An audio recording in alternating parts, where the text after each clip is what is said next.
Call to order to the Westwood Planning Board.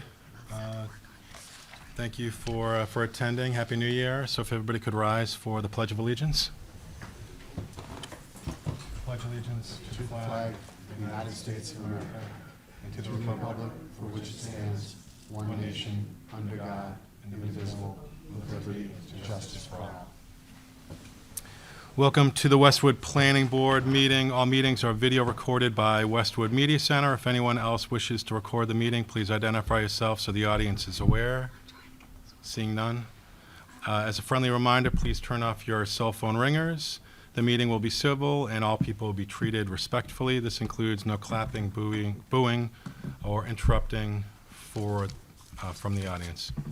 In the event of a disruption, the chair will give a warning the first time, and if it occurs again, the individual will be requested to leave the meeting. The format of the meeting will be when an item is called, the applicant will come forward to the podium to present their application to the board. The board will proceed to staff comments. The board members will ask questions of the applicant. For public hearing items, the public will be given an opportunity to comment. Items that are not a public hearing, the opportunity for public comment will be at the discretion of the board. When it is time for the public comment period, the chair will call those wishing to speak to the podium to use a microphone. And please direct all comments and questions through the chair. All people will be given the opportunity to speak, but in the interest of time and fairness, repetitive or off-topic comments may be cut short. And so, Abby, are there any changes to the agenda this evening? Yes, we have two requests for continuances. Number 4, 85 Burgess Avenue. The applicant is still working on their revised plans and request a continuance to your next meeting on Tuesday, January 21st. That's 7 p.m. at Carby Street. Okay. So that's 4. And then what about item 5? Oh, yes.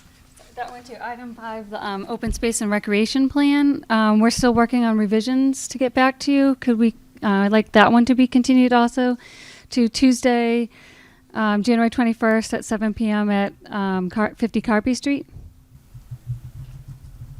To Tuesday, January 21st.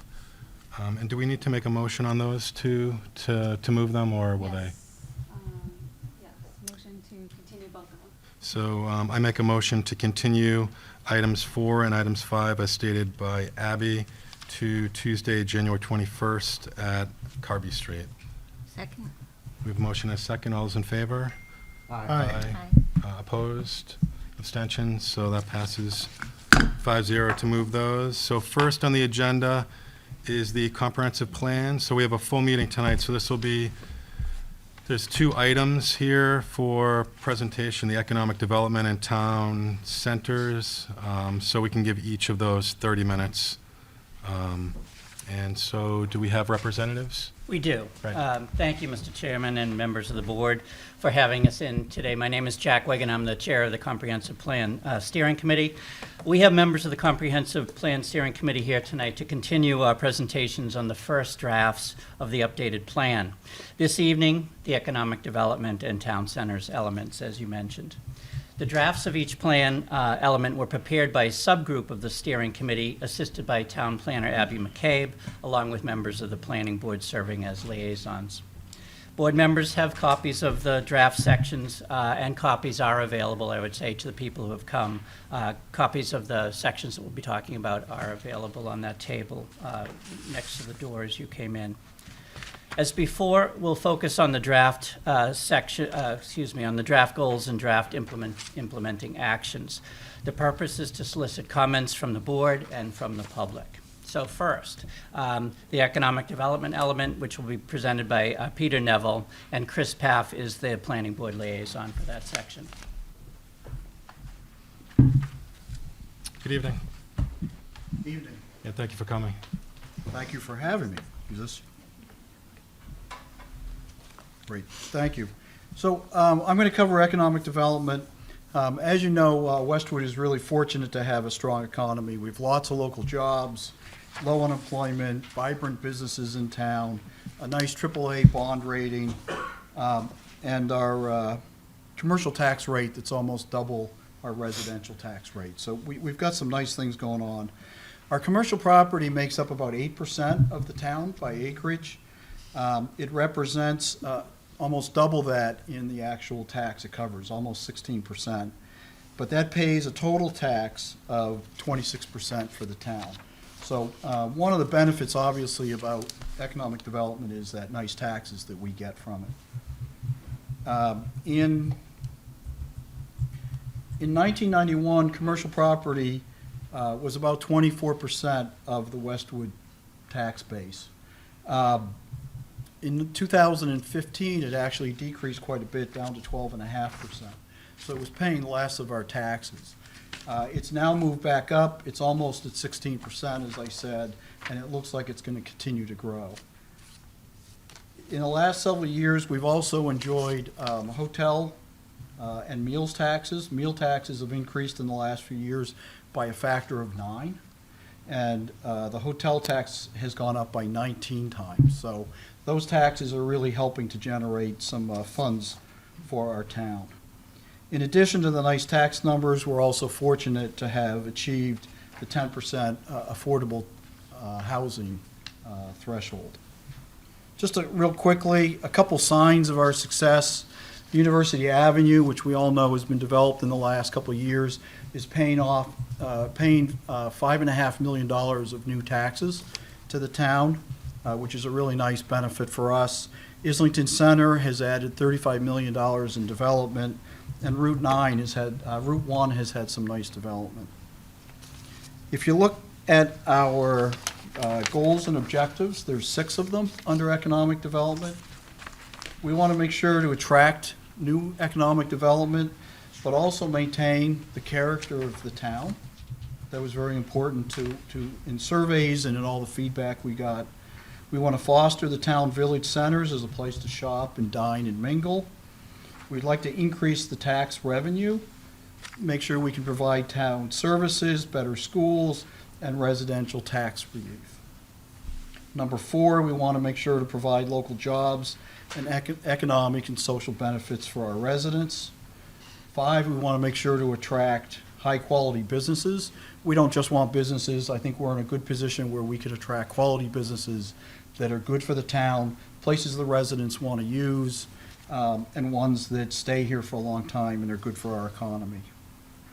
And then lastly, our goal, 6th goal, is to support the business community, both existing ones and new businesses that move into town.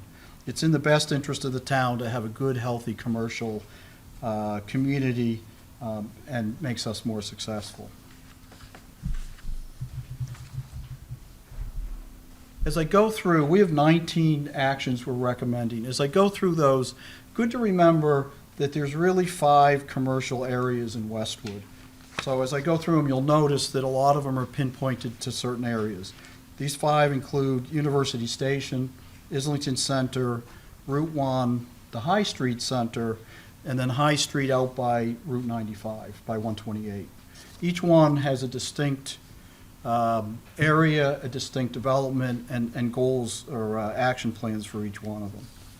So looking at these, we want to make sure to facilitate development and new business creation, again, that keeps within the character of Westwood. We want to support continued development in University Station.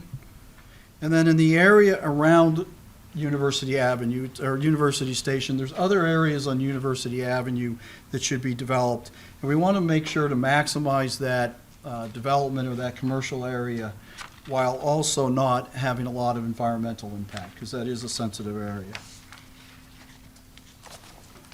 On Route 1, we want to encourage development that's office, other quality retail development, and less of a focus on residential uses. We want to study zoning changes on Route 1 that encourage investment on non-conforming parcels. So an example of that would be Lambert's Plaza, which is in a non-conforming zoning. What would we do and how would we see that develop, given that there's a zoning questions in that area? We also would like to support current and ongoing development in Islington Center. We want to attract quality restaurants, retailers, and services that our residents want to use in that community. On High Street, we want to attract, in the High Street Center area, attract businesses, strong businesses, again, to that commercial area that we have now. In that High Street area, we also want to encourage development and upgrades of those properties. There's some properties there that are quite, that could use some sprucing up. What can we do to encourage development in that area? Again, keeping with the character of the town, but also that might be an upgrade to some of those properties, and keeping our high-quality retailers there. We want to make sure to do some more things to promote the local business community. What can we do to make sure that our businesses are thriving and being successful? We want to identify and recruit commercial and retailers that want to come into town that our residents want to service. And then lastly, on this page, we want to make sure that we include green spaces, bike paths, pedestrian walkways. If you think about it, not only is the town looking at, and if you listen to some of the other presentations, bike paths and pedestrian walkways are important for green spaces and so on, it's also good for commercial and economic development. People like to be able to go to a commercial area and walk and enjoy the areas, whether it's the town center or whether it's University Station.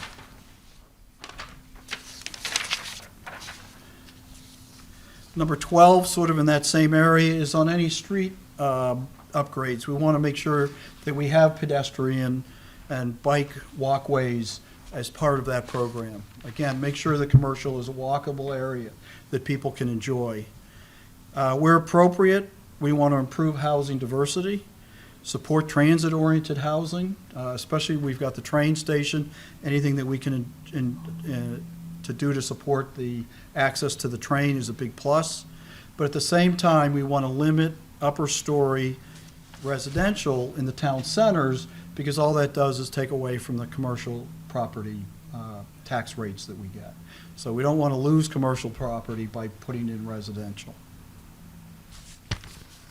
We also want to create and maintain a positive relationship with businesses. That's very important that Westwood, to attract businesses, we want to be business friendly. We want to manage the commercial tax rate. As I mentioned in my first couple slides, how important that tax rate is. We use those taxes from the commercial and economic development to pay for schools, to pay for the services that we need in town. And since the commercial property pays almost double what residentials do on a tax rate basis, that really helps us fund our needs in the town. So we want to manage that, continue to grow our commercial taxes, and keep our residential taxes as low as we can.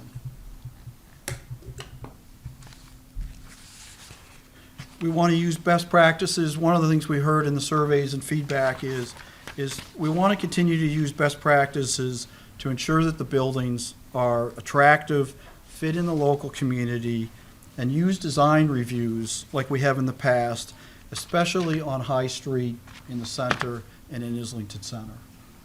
People want development, but they want it to be attractive and within scale and scope of what's appropriate for the town. Number 17, explore whether Westwood would benefit from a business ambassador program. We've had some things in the past that could reach out and support businesses or help attract businesses. We don't necessarily have an active program, so should we maybe have an ambassador program that we could use to attract new businesses? We want to make sure to assist the planning board to meet the goals that are outlined in these action plans, with tight zoning, policies and rules, anything we can do to support. We want to suggest benchmarking other communities, especially for their best practices for design, scope, and size requirements in these developments. And then lastly, we've done some nice things to expand electronic permitting in town. Rather than going place to place to place, you can do it on the internet, you can do permitting electronically. We want to continue with that process. And those are the 19 action plans that we're recommending for the economic development. Any questions, comments? Yeah, the only question I have is looking into some of these goals are similar to the previous comprehensive plan. So as far as like, when you talk about outreach and things like that, was there anything that you noticed was learned from the previous comprehensive plan that can be applied today? Things that you felt didn't work well, that you wanted to drop, or things that... Well, I would tell you the one thing before I even tell you what I thought they could do better, I thought what I was really impressed with, whoever, the group that wrote the 2000 plan did a tremendously good job, and the town has done a great job executing it. Right. It was impressive on how many things they had and how many things the town has executed well. Right. So I should start with that. There were a couple things, I think, on the outreach. Westwood doesn't always have a job or a need for a business group, maybe a local business group, to say, hey, we want to go out and attract these 3 or 4 businesses. It's sort of something that you would run at really quick, you'd spend some time on, and then you don't have anything to do for 6 months. I think one of the things we tweaked is maybe you should have an ambassador program, something that the planning board or the selectmen or either planning or Nora could do with economic development, is say, hey, I need 3 or 4 people. We have somebody we're trying to attract. Could you people spend some time with them and do it as an ambassador program, and why we like to have businesses in Westwood? And that could even be made up of businesses that are already in town who would say, hey, I love being in Westwood. Here's what I like about it. Here's how we maximize our success here. Great, thank you. I don't have any other questions. Starting, Chris, do you have any? No. Deb? So do we know if the businesses, for example, in the centers right now, are they getting enough foot traffic? Do you know, to sustain them? Is there ways that we could improve that in terms of actions? I don't know that answer. I would know it. I would tell you it's hard to get a parking space. I'm just curious because, if we could maybe put some actions in as to how to increase ways for people to frequent these areas. I mean, I don't know how Birdie's is doing or anything on High Street. And the other thing was, are there any incentives to bring in businesses? Because there's something that we could work on in that respect.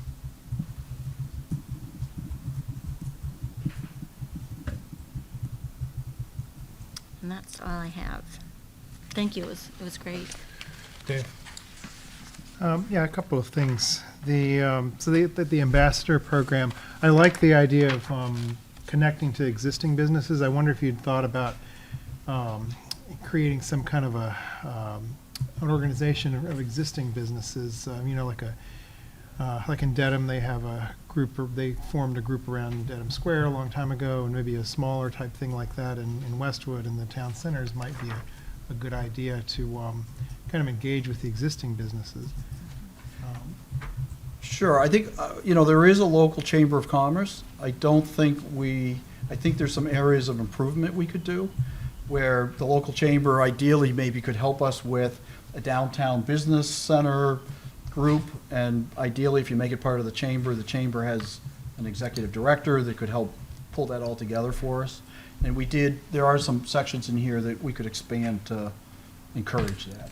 Yeah. I think another thing I would point out is that I think there's a lot that could be done with the composition of the existing development. So like the redevelopment or the improvement of properties, because I'm thinking in particular of, there are parts of Islington around Roach Brothers and all. We approved something like 3 or 4 years ago to be an improvement there, and it never happened. There's a lot of properties that you'd like to see them become something more useful. I don't know how you can capture that in the plan, but I think a focus on improving what we have versus sort of attracting new building and new construction, and although you maybe rehab these properties, but I don't know how to best to capture that, but I think that should be a part of the plan, is to figure out how to take the parts of our town that look like they could use some improvement and a facelift and more activity and all, and that's the first step, I think, before sort of thinking about new building, new construction, expansion and all. Yep. Bill? Under the part where Number three, increase the town's commercial tax revenue base. Maybe we should do away with TIFs. That seems to, we seem to be giving a lot of money away there, and I don't know if it's really necessary. And on the other hand, when we're talking about number 7 on High Street, I think before we even address Route 109, we really have to address the traffic on 109 before any economic development happens there. It's every time I go on 109, it's a nightmare, and I'm sure people that live along there, there has to be a way to address that traffic flow. Just has to be. You can't add more traffic to that. So I think that has to really be looked at strongly.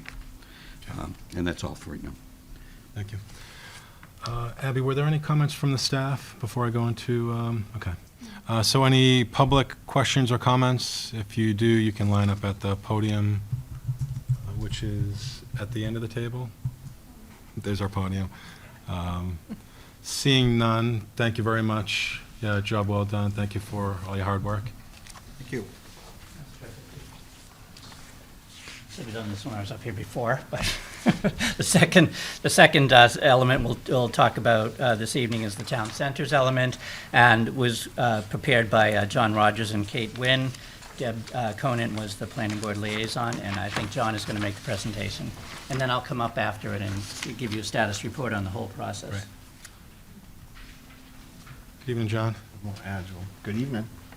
You are more agile than I am, Jack, for hopping over the no worries. Yeah, so we're just going to move along to town centers. So I did want to, I'll go through some of these bullets, read through them, but I did want to highlight that, note that for the input that we got, the majority of comments on both the survey and the visioning session, the majority focused on the town centers sections of the plan, focused on those town centers. And I think you'll hear, consistent with what we just heard about economic development, they're tied together. The town centers, economic development, commercial taxes, all really tied together, as well as what I think our section is as much about is qualitatively, what do we want that to look like in the future. The first item to note is that online shopping has a major impact for local businesses. So that's been, a long time coming. It continues to be a challenge for brick and mortar stores of all types. There is, though, and consistent with the input that we got in the survey and visioning session, is this desire for social and public gathering places, including this desire for entertainment, eating establishments, shopping, walkability, and pedestrian improvements, as Deb mentioned. All of those things we all talk about, we all hear about, we'd all like to see them. They're challenging with traffic and with other challenges. And it's really the scale of all of that wants to retain the small town character, which is listed and thought of, I think, by the vast majority, if not everyone in Westwood, as a favorite feature of what Westwood is and what we want to continue to build on and get even better. So, as with the economic development section, it's pretty impressive since the 2000 plan around what's been done for the new libraries, one complete, one in process, Morrison Park and Fields, the fire station, police station, zoning changes that allowed some of what's going on now, already happened in Islington, and is in the process of changing, which includes upper story housing and incentives for redevelopment and private investment, and support the businesses that can grow out of there. And I will say my wife has a knee problem. She's now using the physical therapist that is right across from Roach Brothers now in the new redevelopment there.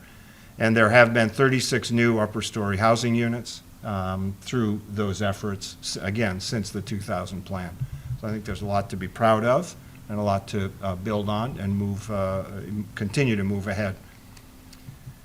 So consistent with all of those, here are our draft goals and objectives. And I will say that we discussed a lot as we were preparing for this. And as you'll see, there's some consistency with this and other sections.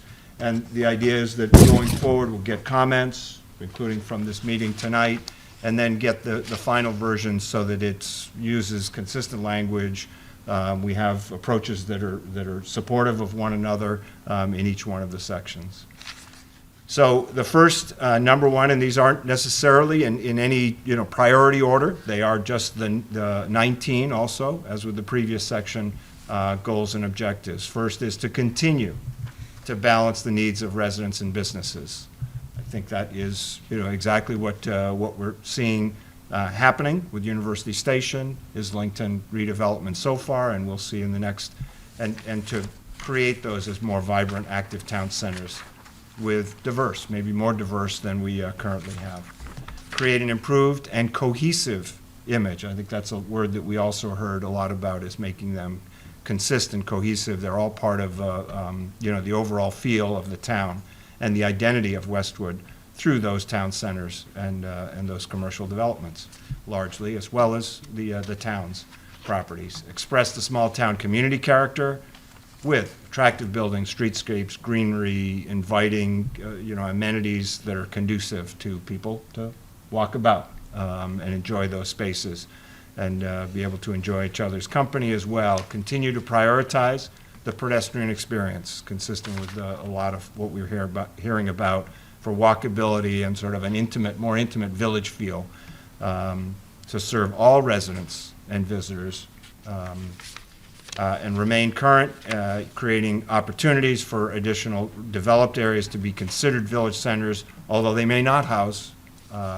municipal buildings or other facilities of the towns, but allow them to become positive gathering spaces for the community.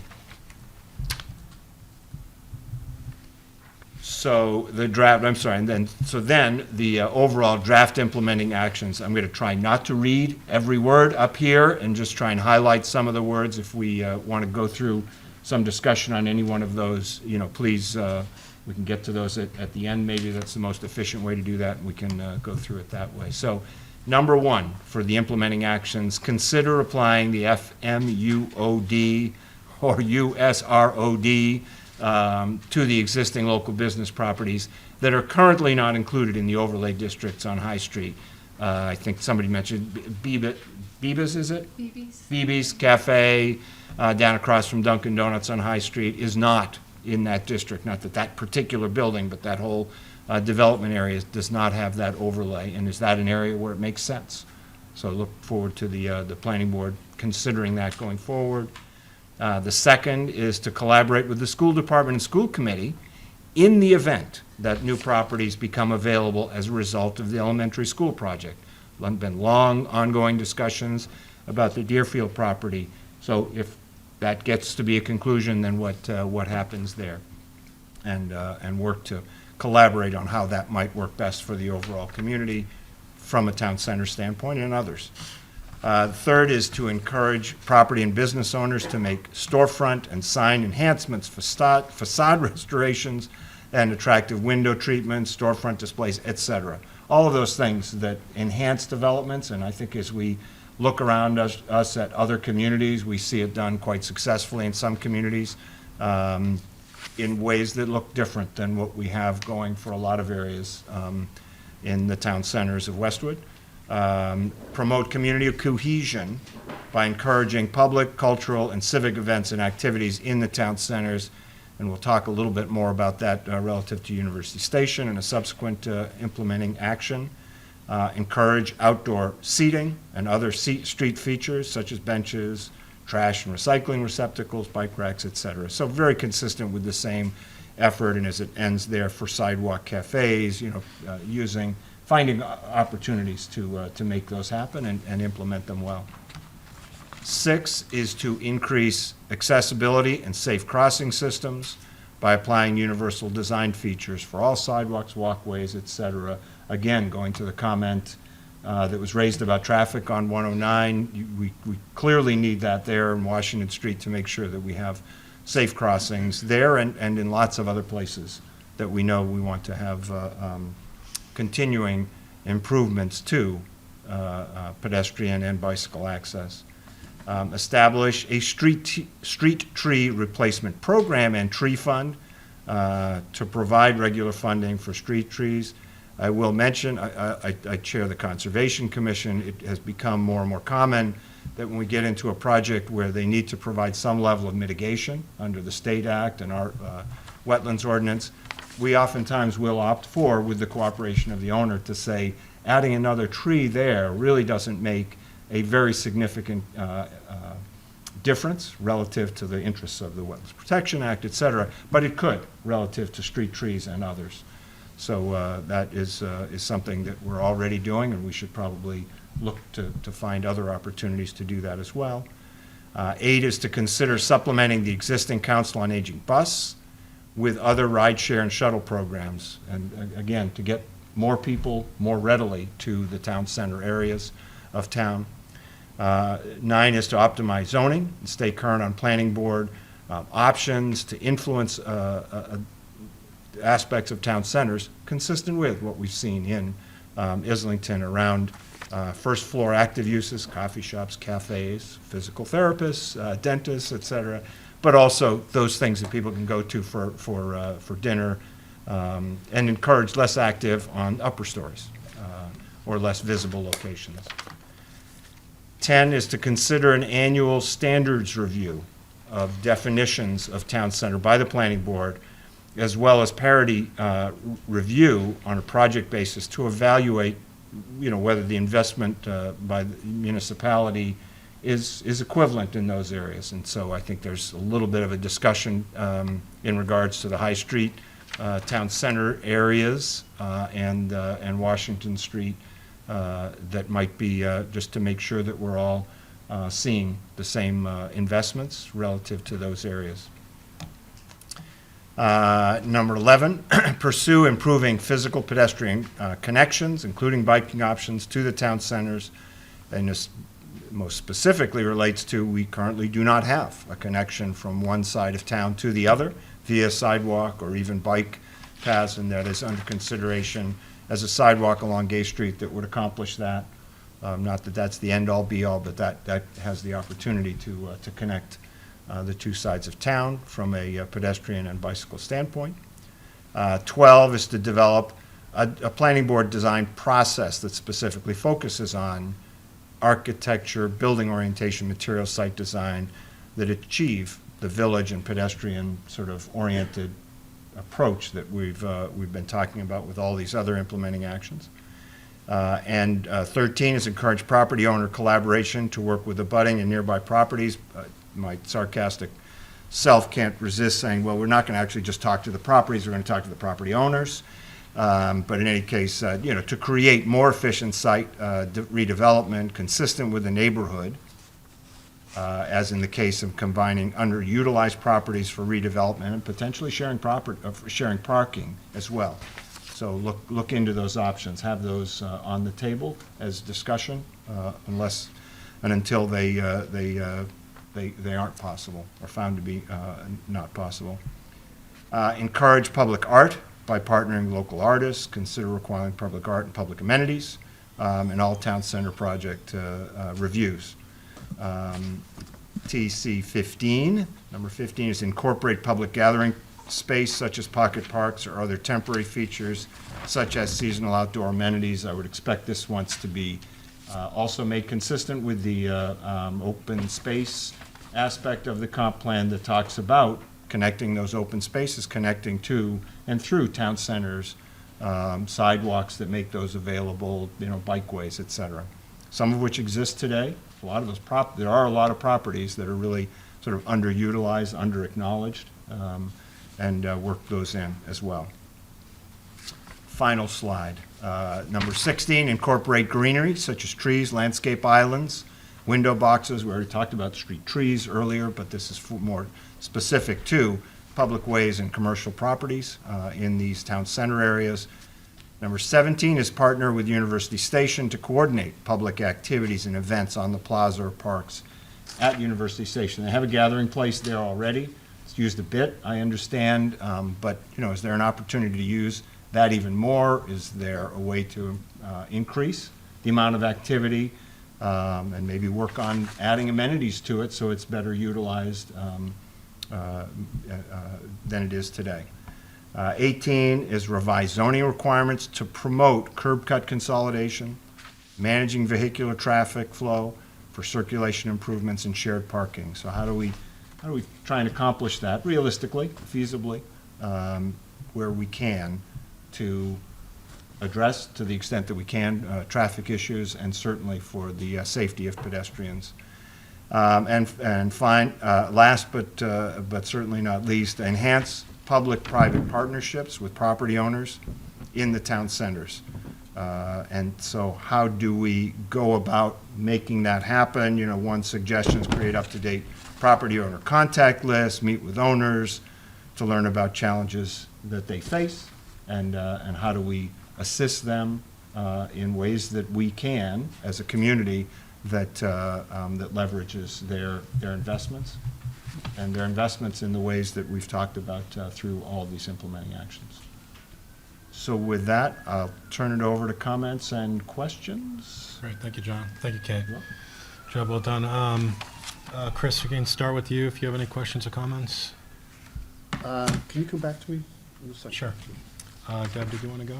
I had brought this up to you before at one of your meetings. I just, personally, I don't see university as a town center.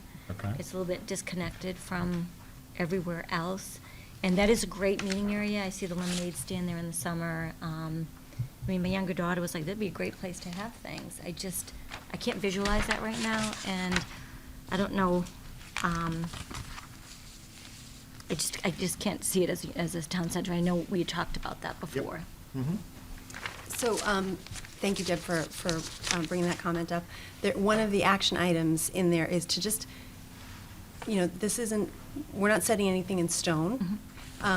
Should over time, over the life of this document, things change in whatever way that I can't foresee at University Station, it may look and feel more like a town center.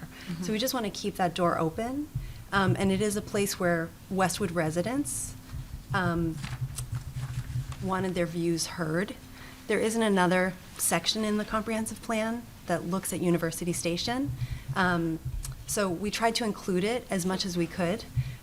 Although this activity that we mentioned, the cultural pieces, that should be in the cultural section of the comprehensive plan, we just heard it at the visioning session, and we didn't want it to get lost. Sure. So. Okay. The other, I love the idea about the benches, the outdoor seating, and if we could make that happen, I think would really spruce up the area. And the trees, one resident said to me that we're taking the wood out of Westwood, and I think to bring that back and just, there is actually a country that requires all graduating students to plant a tree. So that's actually a bylaw. Be a lot of trees, but I think it's a great idea. You guys did a nice job. Dave? Yes, I like the item number 14 of talking about the public art. I think there are a lot of opportunities in town for public art that's not just like a sculpture or something, but things like murals. There are a number of places in particular. I think of like the train crossing at Everett Street, like at Washington and Everett, there's this huge expanse of gray concrete there. I don't know if that's on the Westwood town line or whatever, but wouldn't it be great if there were a mural or something there, kind of like how the old barber shop had like a mural on the side of that that was like the Islington Barber Shop. And similarly there are things on High Street where I think some kind of art added to things would help tremendously, like the plaza here that has the post office and the toast office and all. There could be some opportunity to put some art in there to in front of Town Hall, lots of places. I think that's something that should be emphasized as an opportunity for really enhancing the town centers. And then the 19th item is what I was talking about, I think, earlier. Just figure out what these local businesses, what are their needs, what are their concerns, work with them to have more of a public-private partnership. And then I had a little bit of a concern about the first item, just expanding the FMUODs and U.S. RODs. I mean, I like the idea of the FMEOD, but I think it's to concentrate residential and commercial development in a center or something that's in a town center or near transit and whatnot. And then, looking at the maps, I think extending it out to businesses that are in residential areas that are non-conforming uses, that's really expanding the commercial zone. And so it wouldn't be, if that's kind of where it was going, I don't think that would be desirable necessarily. There may be a business that happens to be there, but it's technically not in the local business district. And so if you expand the FMUOD out to that, you're really kind of expanding when I think we should be concentrating. That's my thoughts. Yeah, no, I think that's a great point. We talked a fair amount about that and the practical reality of the size of some of these, those areas, as well as their, contiguousness, I think was the word we were throwing around. They're discontiguous, right? There's a lot of those areas that probably just, you're absolutely right, don't work for any number of reasons. So, yeah, I think, but consider it. Are there some areas that provide some opportunity with a private developer, with neighborhood input, with some creative site design and architecture? Could be something that could work in an area to enhance commercial success, business successes, as well as gathering places, providing green spaces, connecting up potentially through some adjacent open spaces as well, and just some pathways. But yes, I agree that for those areas that are not, that are currently sort of commercially zoned, or developed that way, doing much different needs a lot of very careful consideration. It's a great point. And Dave, sorry, could I just ask for that number 14 that you commented on, encouraging public art? Would you like us in that section to list some of those places? Or can we leave it to you guys as they show up, you'd consider them, or would you like it listed? I would like the side of the building, not necessarily an address, but Yeah, I think, examples. I don't know that you want to get super specific, to say, I want a mural right here, but just examples of these things. Because I think that public art could, it might just mean a small statue or something. And really, there's kind of larger things, I think. So the maybe- type of art versus the location. might Yeah, be and I think useful. to anchor the town centers, to talk about that these are things in our town centers that could contribute to the sense of community. Even development, like I was thinking that, with the CVS is like this huge expanse of white, and couldn't you put some, as part of the development, something up there that makes it feel more like it's part of the village, or welcome to the village kind of thing? Any project that's, so I think examples, like I'm not necessarily saying it's a checklist of where all the art should go, but Yeah. things to spur creative discussion. Great, thank you. Under 5, I'd like to see charging stations for environmental. Good point, yep. For uh, vehicles. Yeah, vehicles, but and maybe even solar panels for parking, particularly over parking areas. That's something I'd like to see. Also, under 6, where we talk about crosswalks, I'd like to see you address the solar sign crosswalks that light up, particularly on Washington Street. At night, I see people coming from the train station. You can't see them crossing, and there's nothing there that marks it. And I'm surprised that we haven't. Well, I got to say, tonight, I went to park in a space right over here, and somebody came out of the Deerfield field, Yep. all in black. I never saw him. Right. And yeah, having some light there. I think that's something that really needs to be addressed. I think that's a great In point. particular areas. Yep. And it's doable, so. My comments have been addressed by other board members, so I'd open it up to the public if there's any. Actually, I had a Oh, sure. couple of things, sorry. First of all, I think so many of these ideas are really on point and would go a long way towards helping us retain that small town feel, that small community, and that's a phrase everyone likes to throw out there, but no one can really Exactly, what is it? come to an agreement. What does that mean? And I'm wrestling with a lot of things are mentioned here. First of all, this document, the whole comprehensive plan, is the document of the planning board. So I want to make sure we're not overreaching what the planning board or the town can do. And one of the things that keeps coming up, and I love the idea of the public art, but how do you mandate that on a private building? A building owned by somebody, if that person doesn't want art on their building or sees it as detriment to their business, how does the town do that? Well, I think we've all seen great examples of that. I wonder, can we do that? Do we have that ability? And I don't want to put forth a document that 10 years from now, when we have to revise it, they look back and go, they didn't do anything because we couldn't. And I'm not saying these are bad things. I think these are great ideas to help our town. But I want to make sure this is something that we can really do. Benches and trees are great, and we have an arm of our town that can do that with the DPW. Just want to make sure it's in our budget. Can we afford to do all those things? And they are, maybe it is an item that needs to be inserted and say, no, it's not can we afford it, we need to find a way to afford this, because it is that important to our town center. But I keep going back to, how do we stimulate private property that's coincidentally in our town center? It's not a municipal building. How do we get them to reinvest money they may not have because their business is just barely staying afloat, but they don't have enough to reinvest in a new sign or things like that? And these are questions I have about, I don't want this to be seen as the planning board is now going to say, High Street Market needs to do this in their window, or Post Office needs that.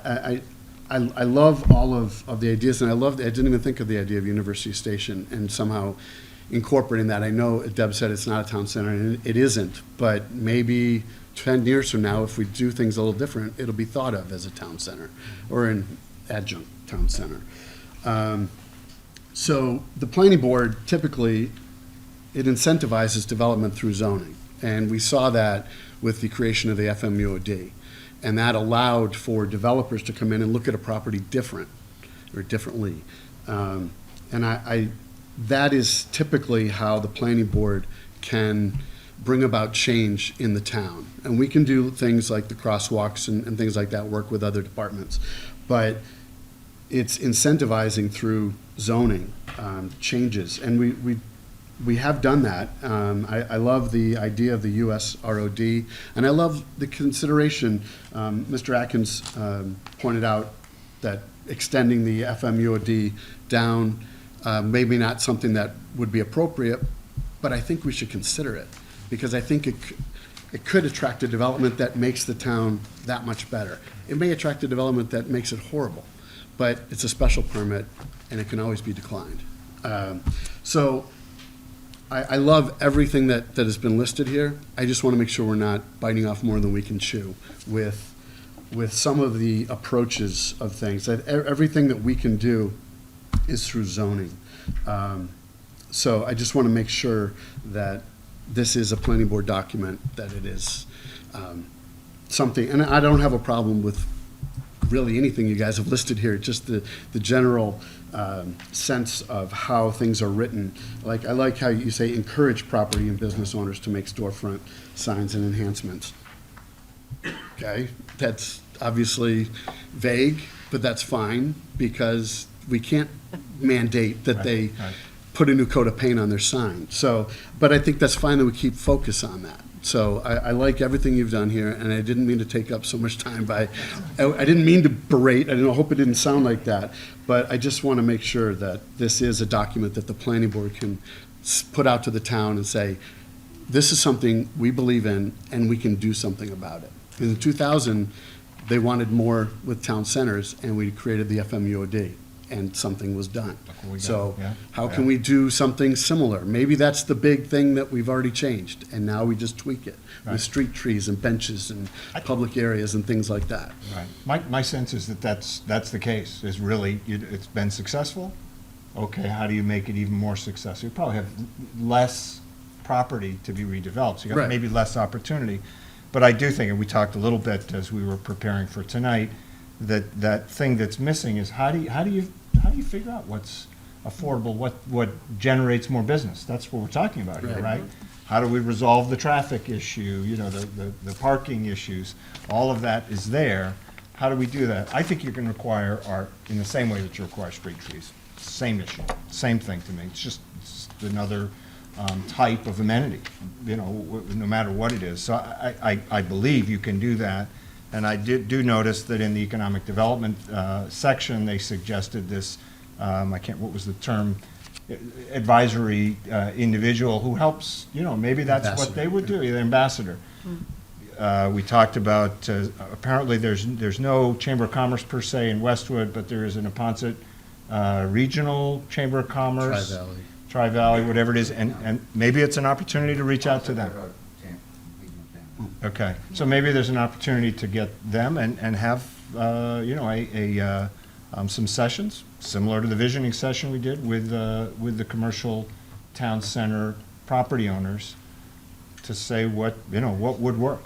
How does it make things happen that wouldn't otherwise? So, yeah, all good points, absolutely. And Thank you so much for everything that you've you're done. welcome, and Done and a kudos wonderful to, job. particularly to Kate and Abby for putting that together, but maybe the tough thing now is, how does it all get needed together? in a Implementation consistent way? is Yes. difficult. And then implementation, exactly. Yep. All right, so now we can open it up to the public. So the microphone's to the right of the table, so if anybody has any questions or comments.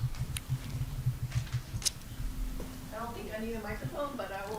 You do for the people at You home. do for the AV guy, yeah. Oh, all right.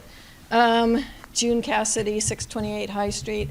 On number 6, I just wanted you to encourage you to think about doing accessible cross lights as we have in these 3 areas in Westwood, because we actually requested them for our son, who's visually impaired, when they were redoing the High Street, and now as an older person, I really appreciate the beeps. So he definitely depended on them, and the more that we can do those kinds of things, just as we redo the crosswalks, it would be awesome. That's a great point. I think that is included in universal universal design design, features. I yeah. think that's, That was our intention, was universal, Yes. everybody, yeah, thank you.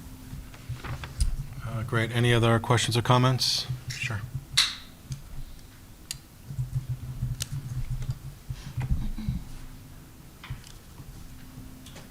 My name's Chris O'Brien at 175 Alder Road, and there's a couple of things that I'd like to expand on.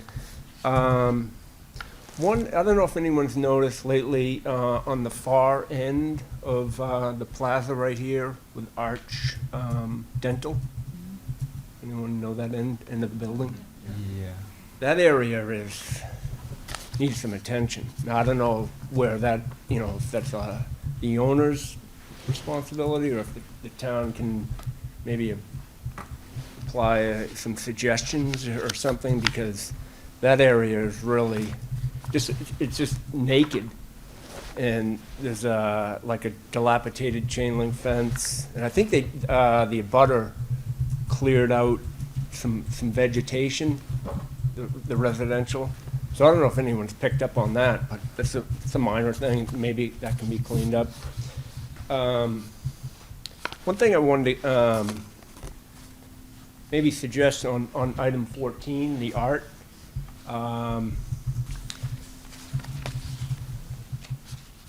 Is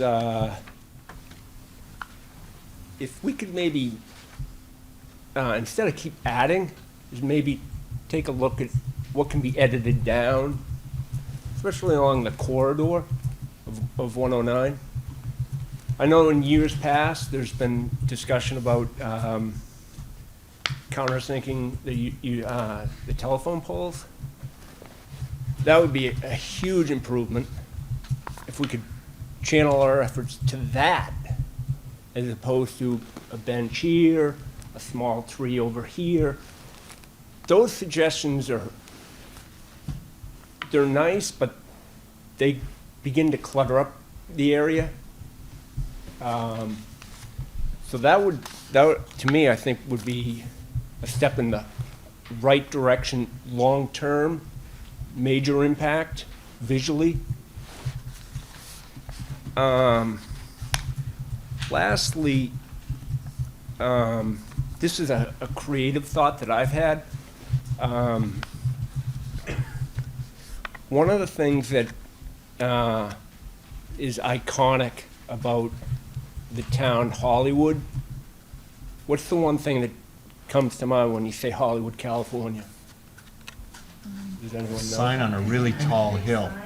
Okay.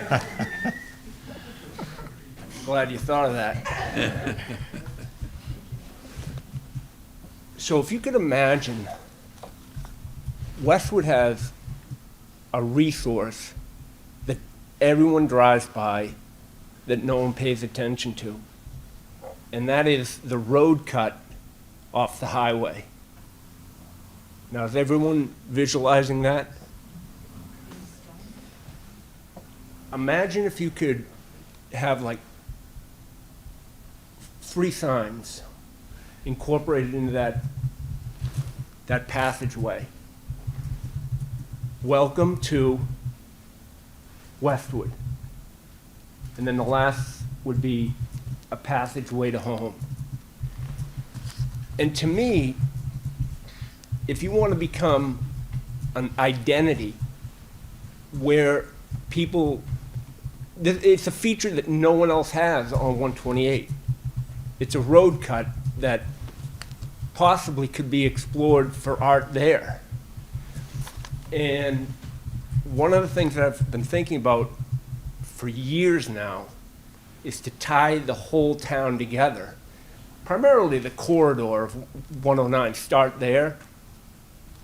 Now, if you could imagine those letters, if you arched over the word Westwood, or maybe just on the side, if it's a liability issue, but it's a creative message or theme.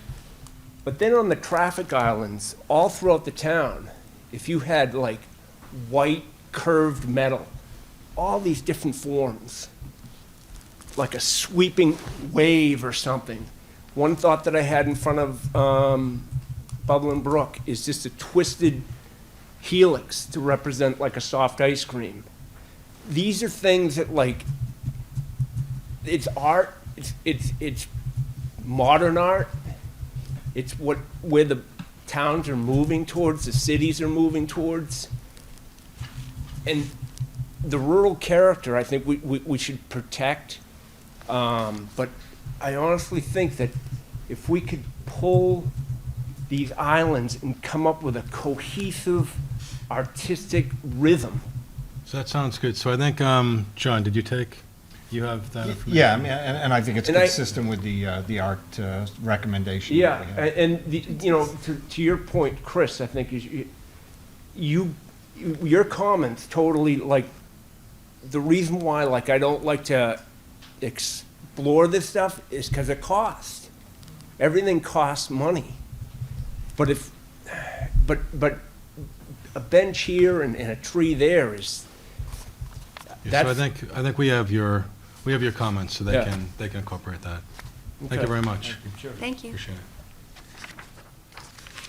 Okay, seeing nobody else from the public with questions or comments, thank you very much. So Jack, you're going to give some final. Thank you. You add to whatever I have to say. All right, so the steering committee has now presented drafts of the 9 sections of the updated comprehensive plan over the last 5 meetings of the planning board. So we have your comments, we've got the comments from the public from each of those meetings, and we began incorporating those into an updated draft section. Now, in addition to that, we'll be making edits, standardizing language, eliminating redundancies, finalizing background sections, adding graphics, and creating an introductory section and an implementation matrix. As So as we go through that refinement process over the next few months, we're proposing to hold a couple of open houses to allow the community to have another look at what we're doing and be able to comment on that too. And Abby might be able to talk about the scheduling of that, but we're very cognizant of the need to have the public be able to see this and comment on it. We hope to be back to the planning board with an updated draft in early to mid-March, and all significant changes will be highlighted in that draft so the board and others can readily see what changes have been made. So Abby, do you want to add anything to that in terms of process? No, I think that's it. Jack covered it, but you did also get a letter from a resident kind of at the end of November about kind of the public process. So if you have any other suggestions for other, because she had some concerns about outreach to residents that may not use email or electronic communications. That was one of the major concerns. If you Yeah, the had only any thing I other- had is for, so the survey wasn't locked down, so people could take it multiple times. So when you're updating the sections, you need to be cognizant of that, of making sure that that's stated so that it's documented appropriately. Okay, that's fair. And then, so will we receive updated sections prior to the open houses? I was Good thinking, When do you wanna yeah, have you the could open have it, house? we're meeting with the full committee next week. Okay. So we thought we'd work with the committee, full committee, to schedule those. It'd be nice to just have the updates Yeah, so prior we to would that. have, we weren't thinking of having the final version back to you, but we could have, we would start publicizing those kind of open houses. So we would get all that information out there. So if we have any updates at that time, we would get it, we could get it to the planning board and make it publicly available. But the idea was to get any comments from that meeting would be incorporated into the final version. back to And you. then the continuation for this open hearing, do we need to continue it to a certain date? Nope, because it's not a hearing. So Okay.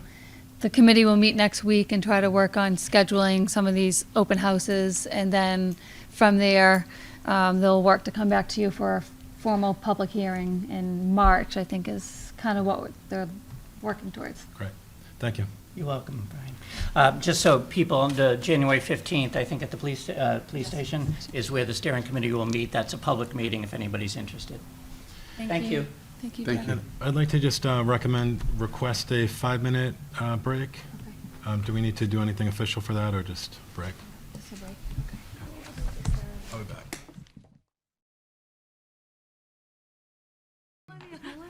So item 2 on the agenda is zoning amendment article discussion.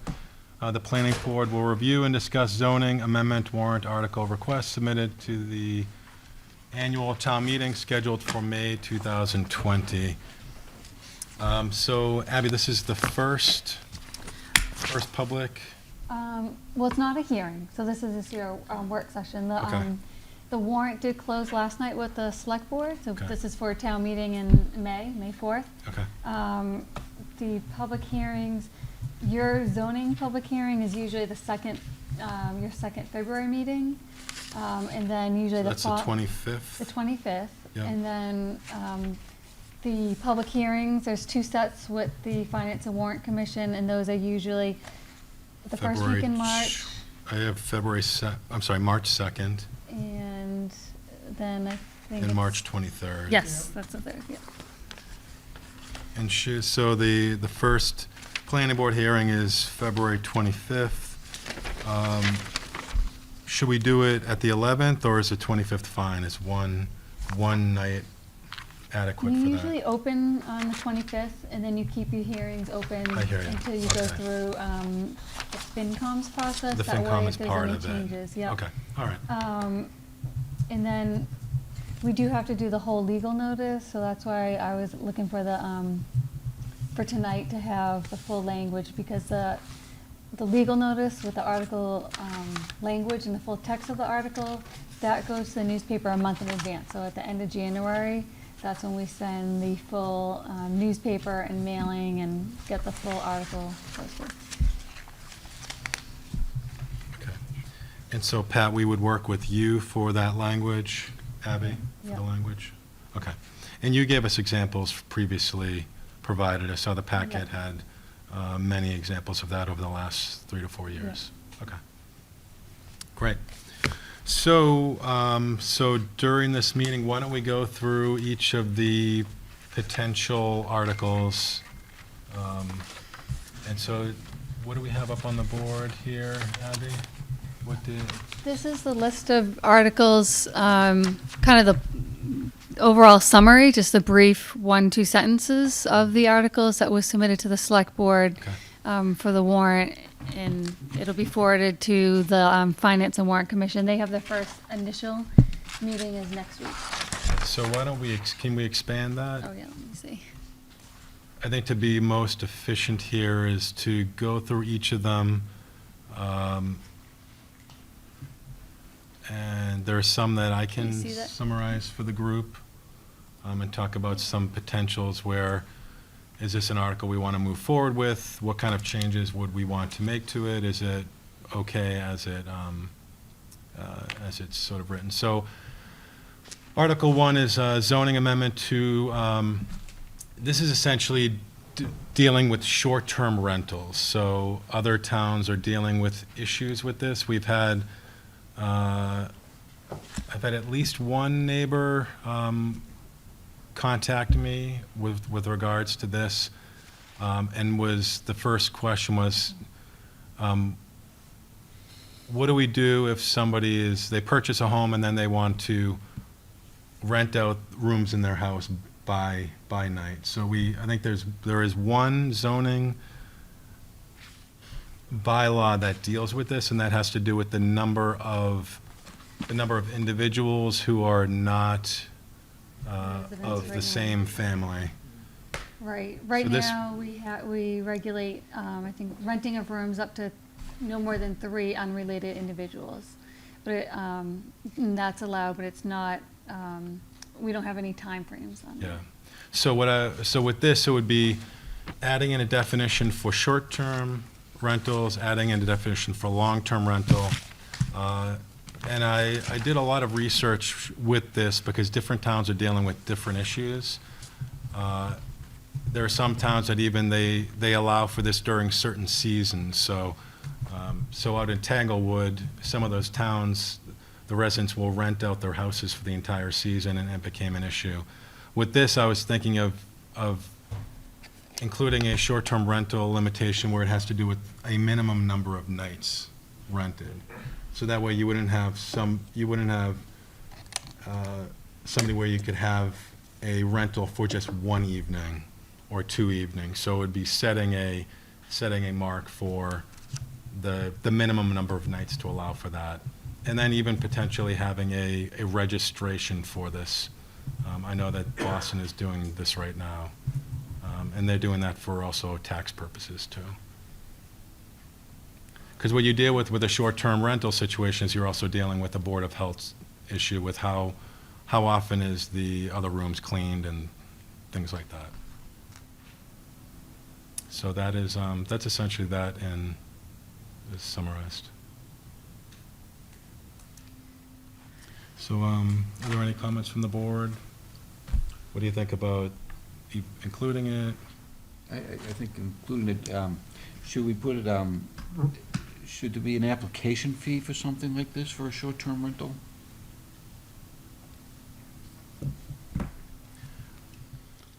I don't know if that would be included in the bylaw itself, I'm not sure.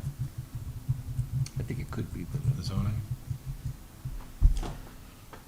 But right now, we're in a situation where if you go to, at the visiting sessions, when you go to, people love the town, one of the reasons why they love the town is because of their neighbors, they feel comfortable, and then somebody purchases a house, and then they want to monetize that Right. in a short-term situation, and that seems to be the item. So if there's support for this, I can move forward with further language. Yep, I support it. I'm not in favor of this. I did a quick search this afternoon, and in my search on Airbnb.com or whatever, it said 6 listings were in Westwood. 6,000 houses in Westwood. We have 6 listings. I don't see this as a problem Westwood is wrestling with.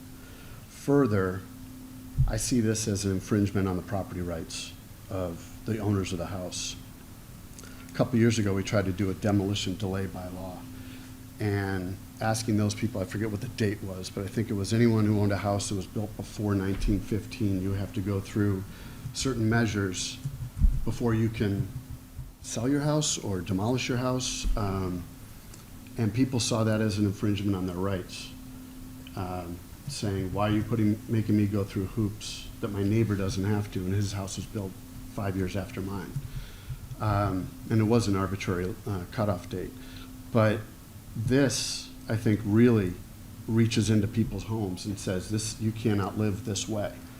I don't see it as a problem in our town. I understand you had one neighbor who reached out to you, and I don't know what the problem is, if it's excessive parking or loud, or a lot of things that our police could deal with. Seems like any homeowner or home renter, currently long-term, you could encounter the same problems with undesirable people being next door. And I just don't see this as a problem that we solve through zoning article. All right, so Chris, Deb, what do you think? I think that if we're seeing changes being initiated by other cities and towns, then it might be worth exploring it. I know that families with little kids don't like people staying over, new people staying overnight every other night, and wanting to not let their kids go outside and play because they don't know who they are. And that's a concern. Okay. Dave? Yeah, I'm not, I know there is concern. I've heard from a couple of people that are concerned about the possibility of a lot of turnover and stuff, but kind of like Chris, I don't really see that it's becoming a problem, and I am concerned that it would limit the ability of people to, rent their house out for the weekend. You're going on spring break and you have an opportunity to put your house up on Airbnb. Might cover part of the cost of the plane tickets and stuff, and a lot of people would like to occasionally do that. It's kind of why Airbnb and VRBO and all those sites are so popular, and I just think a hard and fast rule about the short term, actually, I think it's more typical to want to be renting a place out for a few days while you're going somewhere else, and so I think it really starts to infringe on people's right to do what they want with their own property. So I can see we would not want people to buy a property and turn it into, like, each room is rented to a different person and all. I can see a value in regulations like that, or where they make a business out of it. But I think that if you just jump into this in the same way that other communities have done, it's solving a problem that's not really happening in Westwood. So how would you deal with that? You're talking about renting. What is the concern that you have, like renting? You would just mention So if you bought a property specifically for the purpose of renting it out all the time, Yeah. and you didn't live there, you rented the rooms individually, I mean, what do we have in our bylaws right now that would address something? Or is it even appropriate for the bylaws, or is it something that would be more of a, you need a license or something, like, I don't know. Yep. Yep.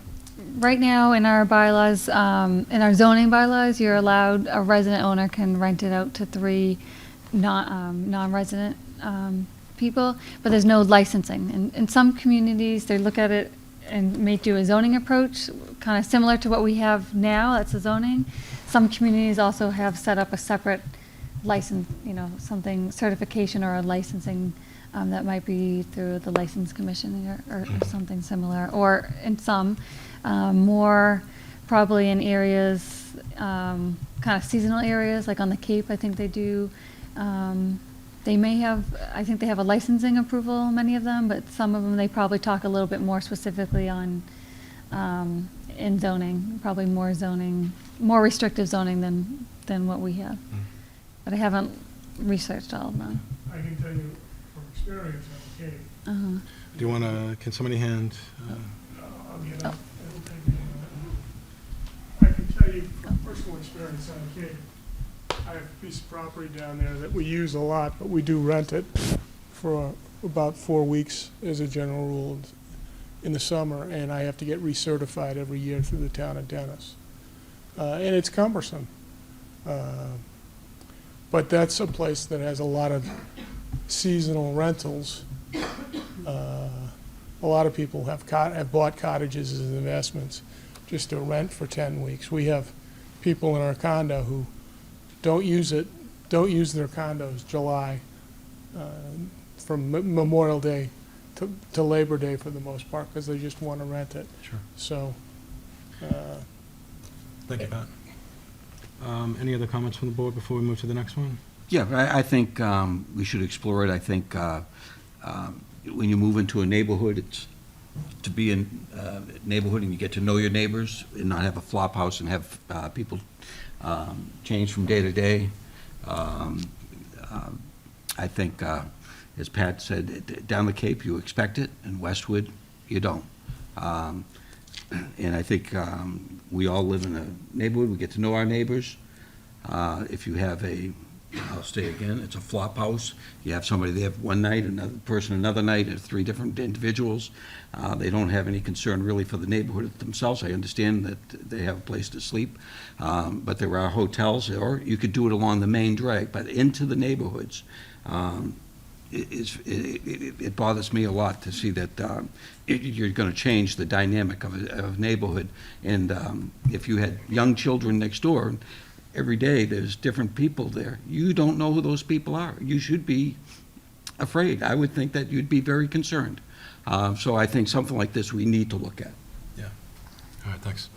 All right, moving on to the next item, and we can, I'll allow for public comment at the end. We can give each person a minute for each item. So the next one has to do with Morrison Park. So is there anybody that wanted to, who brought this? That's mine. I just wanted to see Morrison Park taken out of the FMUOD, just to revert it back to its original zoning of LBB, which it was, local business. And just, there's been a lot of money put into that field, and I'd hate to see it get developed and, or sold. And just if we can put it back into LBB, we'll protect it for a little bit longer, hopefully. Now, does this also, I was looking at the zoning map too, does this also include the fire station? No. Is that, Mm-mm. so It that's out includes of the it? softball field, which is behind Roach Brothers, and the snack shack, and then the DPW facilities. Okay. So I think it's like 3.65 acres or something. Yeah. Or The fire station was removed That was on a removed. separate Mhm. parcel. yeah. Mhm. And then there's no option to make it a recreation field zoning? We don't have recreation field zoning, do we? So what would? We don't have what that, would right? Thurston Middle School be zoned as? I think residential, it's in the residential zone. Residential? School Street Playground is residential, general residential. So we don't have recreation per se, which might be something to explore at another time. Yeah. Mr. Chairman, I may comment on this. Sure. I was initially concerned that this would be considered spot zoning by the Attorney General. I've worked with Deb on this. We've had correspondence and conversation. I'm becoming less concerned with that, and I think this one is probably one that is pretty close to ready to go. Okay. Thanks, Pat. I don't have any comments. Bill, do you have any comments? No. Dave, do you have any comments? Yeah, I'm okay with it. It seems like that the town owns the property. If the zoning's changed to local business, some wonderful new project comes along, there'll be a town meeting 2/3 vote to, Okay. so I think it's fine. And Chris? I don't have a problem with how it is right now because the town owns it. The town, as Dave said, would require a 2/3 vote. If it goes back to local business B, then there is by right development that if the town were to allow it to be used, wouldn't that? I mean, it seems like we have more control as an FMUOD with a special permit and the town needing 2/3 vote than as a local business B development if the town elected. Either way, the town has to build a municipal project on the lot or sell it and allow it under local business B, where we would have less control as a planning board of what can go on there. Is that correct? Am I interpreting that correctly? Right, any action to the town land would have to go back to town meeting. So in 2015, the town agreed to add this parcel as an FMUOD. And my concern, while the intent may be to protect it, my experience is, as soon as you change zoning, ears get perked up in town and say, what's going on? Why are you doing that? And you can explain away every day, say it's to protect it. I personally don't think it's going to be protecting it, but people are going to say, why are you doing that if not to develop it? You're only making a change to make a change. And I just don't see any reason to, I was the project manager for this field, so I put a ton of time and effort with Little League to develop this. No one wants to see it built on any less than me, but I just don't see this as a reason to go to town to say, you wanted this 5 years ago, now we don't want you to agree to this. I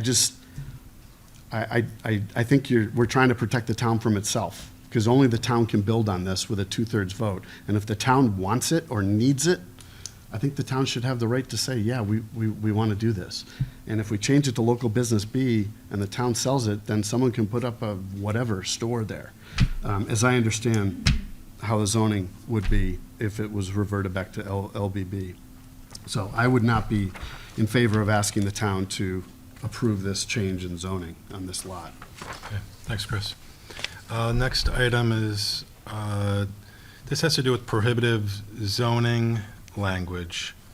So there are some towns that do have this type of language, where it essentially states that if it's not stated as such within the bylaws, then it's prohibited unless by court order or there's some other conditions to that. So it's just one more way to try to strengthen the town. I think the town has done a good job with the bylaws to try to include all of the different possibilities. But there are always some things that come through that aren't totally protected. I think that's an important one to have. So in this situation, we would need to anticipate all industries and identify those that we want No. in town. Is that what I understand? No, I would say, the language essentially is that if it's not stated within the bylaws, it is prohibited.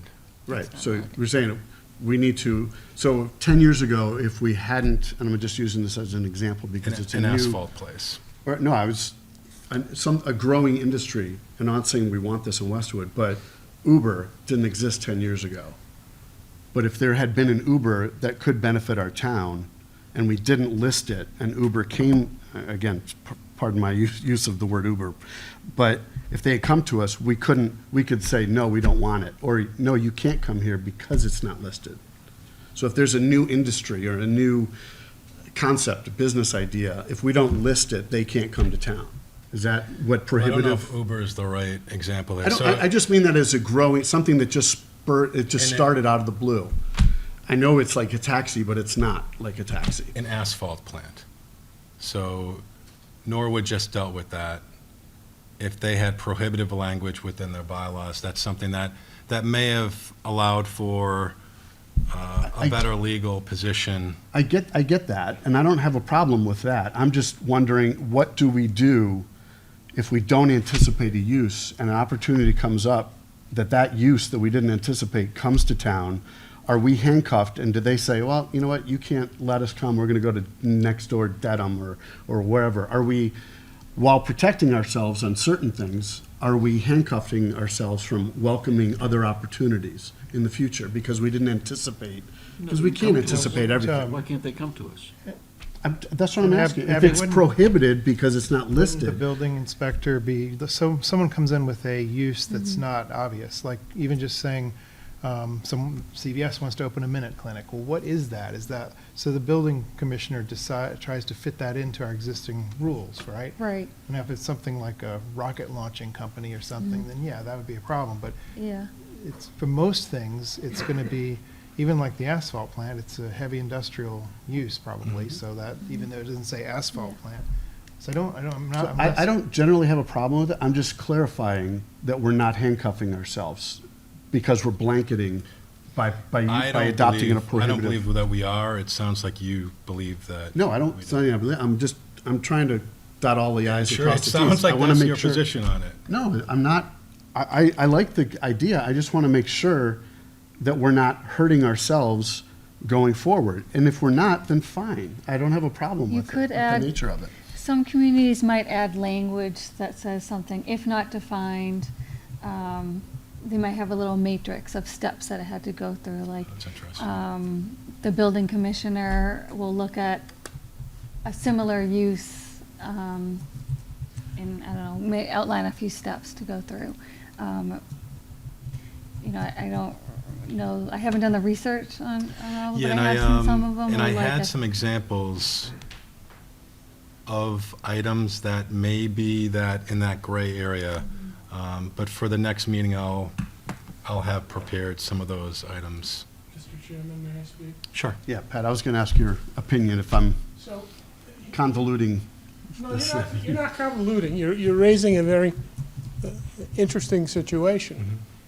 There's a spectrum here. You go from asphalt plants to Uber in your discussion. I don't think anybody in here would be opposed to some kind of Uber operation centralizing in one of our business districts. Where if an asphalt plant wanted to go down by our water source, we'd all have a problem with it, but we'd have ways to stop it. I think the biggest concern with what your language is here is what I'll call the law of unintended consequences. I think what you're thinking is trying to prohibit stuff that you can't think about right now or can't articulate. And for an untoward use, that's a good thing. For a towards use that you can't articulate, that may be a bad thing for the town. So I think it's a challenging situation. And I have concerns when you just blanket prohibit things not listed from having untoward consequences or unforeseen consequences somewhere down the road. And you're right, sometimes we can correct that if you get into the right kind of cycle for it around town meeting or a fall town meeting. But if you don't get in the right kind of cycle, you may miss an opportunity. Sure. So that's the risk that you run. Thank you, Pat. One thing you might want to think about, this is Oh, an just- example for Uber, is maybe drones, delivery of packages. That could be coming down the road maybe in 5 years.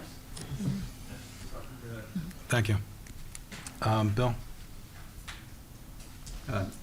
No comment. Dave? Yeah, I think that when we considered the medical uses last time, this was a possible solution to that problem of saying if we had a prohibited bylaw, then something that's not defined would by default, it wouldn't be allowed. Whereas right now, it's allowed everywhere. So I think it's worth trying to fix that with this language. And I do think that if someone came in with something desirable that's unanticipated, I think we didn't have to go, the building inspector could look at that and say, well, this is a commercial use, it falls under this category, and people could argue about it. And I suppose if it was really something people wanted, but it was I don't know, like, I don't see the problem with that, with the unintended consequences there. It seems like it would, yeah. And then Deb? I think that, well, it'd be a good idea to take a look at the way other towns write the prohibited zoning. And then just go on from there, because I think it's important to have it. But it's, as Pat said, in a way that's protective, but yet not too restrictive. Yeah. Yeah, I think it's all in the wording to get this right. Great. So the next article is Article 4. So this has to do with firearms. This got brought up because Dedham's dealing with this at this point. We looked at our own zoning at that time and discovered that we do have a zoning use within certain areas within the town that requires a ZBA hearing. So those zones are local business A, local business B, industrial, and highway business. So what this article is intended to do is to, when looking at those zones, saying, okay, we have it in these 4 zones, so when we look at local business A and B, that's essentially High Street in Washington. So I would like to see those removed from High Street in Washington and maintained in the industrial and highway business zones. So that's what this article is intended to do. So it is essentially included in a table within the bylaws, so it would be altering that table to remove it from those 2 zones. Mr. Chairman? Sure. So, when doing a little bit of investigating on this, I am told that previous attorney generals generally held the position that retail, gun sales and ammo sales and things like that are allowed in retail districts. And I think Dedham is wrestling with this right now. So you're talking about taking them out of 2 retail districts. I don't know what the current Attorney General's view on that Sure, is. yeah. So it may or may not pass Attorney General review around something like that. Just, my opinion doesn't matter. I mean, Yeah. but, so that's my only concern. Can we get something like that by the Attorney General? And this Attorney General may have changed her views on where she wants to see. Excuse me. She's very strict on gun control and may be in favor of allowing local communities to do that. I don't know the answer. Okay, thanks, Pat. So why don't we start the line? So Bill, what are your comments on this one?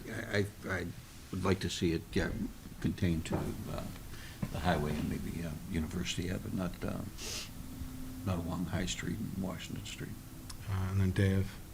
Yeah, Dedham Town Meeting passed a bylaw change to restrict gun sales to their adult entertainment zone, I think, is kind of how they dealt with it. And they actually even did it effectively in a retroactive way, like there was a gun shop set to open, but so now they're not, but it's all those things it hasn't gone to the Attorney General yet. But I support this simply to remove it from local. That'll be a test case. That'll be- What we can do and what we can't do. But it makes sense, industrial highway business, we're fortunate that we already have it defined, so it's, it wasn't a problem to define it in the bylaws. Other towns didn't define it at all. It was retail use. We defined it. We looked at it. We said, is this a good thing to have in, on High Street or Washington Street, or isn't it better to have it in a more industrial area? So I support this. Okay, and Deb? I support it as well. And Chris? I don't have a problem, but I think we do need to be cognizant of the fact that university is not a catch-all anymore. There are 350 apartments and 100 condos.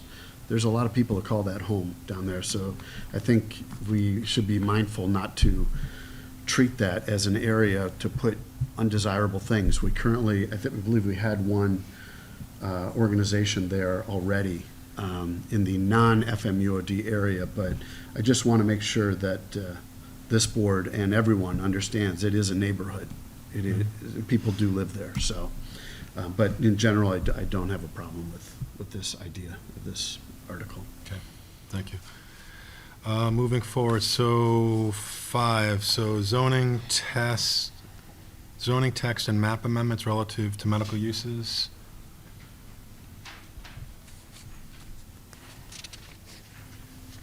So who, did somebody bring this one forward? I think it was brought forward, but we didn't really talk about it, so I'm not really sure if we're ready to Yeah, I didn't move send- on with I didn't this, send anybody because forward. I think we have to identify We a do. location. We do. We have wording. So- It's gone through 2 town meetings or 1 town meeting and almost a second. So we have verbiage. We just don't I have just don't a think it's ready. location. Yeah, I don't think it's ready yet. And we can't vet this in one night. Right. Then the related to energy efficiency, so Article 6. So for the, do you think there's not enough time for the medical one? I mean, I know this, we have talked about it. The decision was really what you struggled with. last year at this time, was where to allow, it was medical centers and medical clinics in the, overnight, the treatment center. And you couldn't decide where to allow it. The original proposal was for allowing it in the ARO zoning districts. I know, so this was before Bill was on the board. There's 2 areas in town. It's kind of up the area where Meditech is, off of Loudover Drive, and then around East Street, there's a other Meditech property that's in the ARO zoning district. And so first we had proposed only allowing medical centers and the treatment facilities in those locations, and then medical center by special permit in the industrial zone as well. But then last year when you went back, you didn't want to do that anymore, and you were trying to find another location.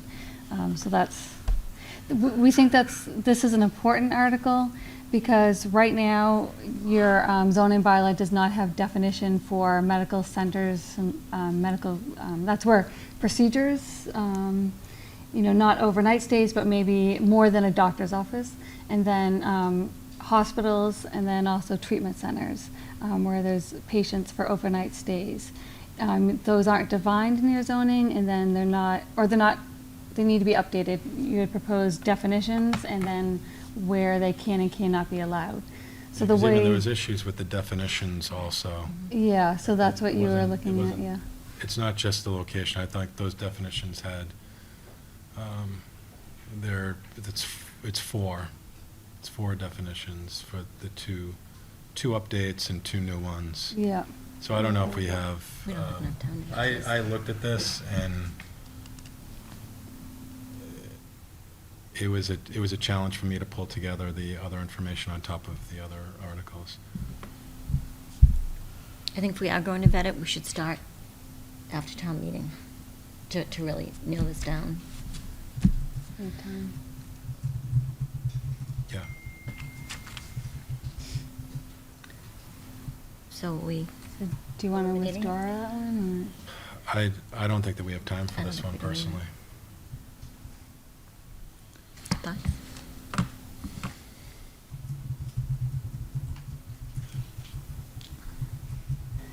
But I agree, right after Yep. this town meeting, Mhm. just nailing this Yep. one Agree. with plenty of time. Mhm. or? Right, because and the reason we struggled with it and brought it up in the first place is because we noticed this gap in our zoning, so we feel exposed. So if someone were to propose a treatment center or the medical clinic, we don't have a location of where it can and can't go, so someone can make an argument, propose it anywhere, and then make an argument that we don't have zoning that says where it can't go. So they may then refer to a similar use, like a doctor's office is allowed in most of our zones. So that was the concern, but this One was. of the thoughts we had before, in the ARO, was possibly to split it, split the AROs, because right now, one is like the other. And maybe we call them ARO 1, ARO 2, and one is up by 128, or they're both by 128, Fox Hill Village, and the other down by the golf course.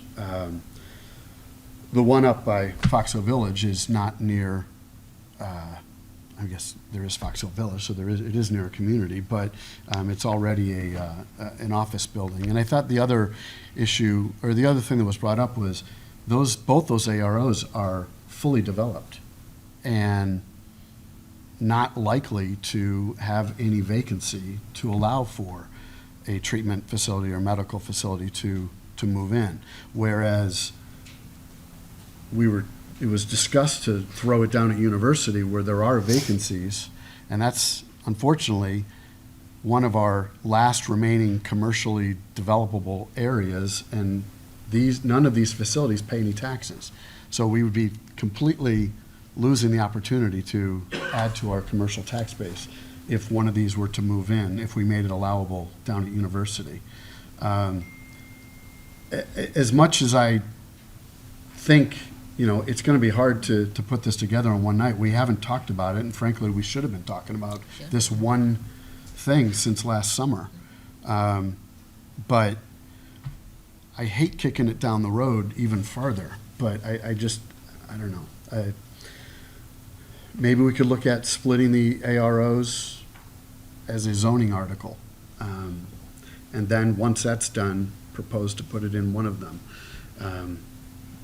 I don't know. I don't have answers. I just don't like the idea of just keep passing it down, because this is important. This is the climate in our culture right now, our state, with treatment facilities. As far as I can tell, the governor wants a lot of them. And I think the Attorney General would be hard pressed to agree with us denying, something just on language. We're not protected, and I don't like sitting around here unprotected. Mr. Chairman, I have a suggestion for you to consider. One of the things you could do is contrary to your comments, Chris, about University Station being a new neighborhood, you could put it in that district, because you have a development agreement that allows the town to protect itself from a not-for-profit going in. Now, they've got one in there now. I think the Board of Selectmen would be hard-pressed to take additional tax revenues out of that area for a not-for-profit. So that would be an area you could put it in, and you could have some control over it moving forward, versus the issues that you saw last time on the AROs. So I would ask you to consider that. So are you saying In the overlay. not an overlay within that area? So because we have the adult district. Right? I looked at the zoning map, and you could even do an overlay that included the adult district, but expanded it, because there were some issues with the adult district saying that it's not a large enough property to Right. build a rehab Well, facility. so yeah, I'm telling you that anywhere in the university district, within the University Avenue district, that was zoned for that area, we have a development agreement that prevents a not-for-profit from going in there unless they negotiate with the town. If you remember, Brigham and Women's negotiated a deal with the town to be able to go in there and put the facility in there. So that would give the town another measure of tax protection, where if you don't do anything, they can go in anywhere, and you'd be hard pressed to be able to stop it, and you would lose that tax revenue accordingly. Is there any type of non-compete or something like that within our pilot agreement with Brigham and Women's, that if we're welcoming in an organization that does essentially what they're doing, would we be in violation of that?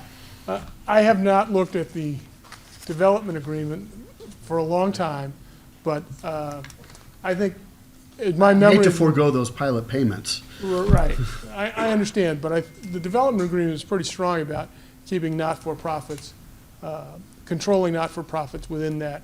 The FMUOD. Yeah, FMUOD. So I would suggest that you can take a second look at that and consider that as an area where you'd want to put medical uses, or allow for medical uses, and then you can control the tax revenue accordingly. Well, I think we can talk about this at the next meeting. So thank you, Pat.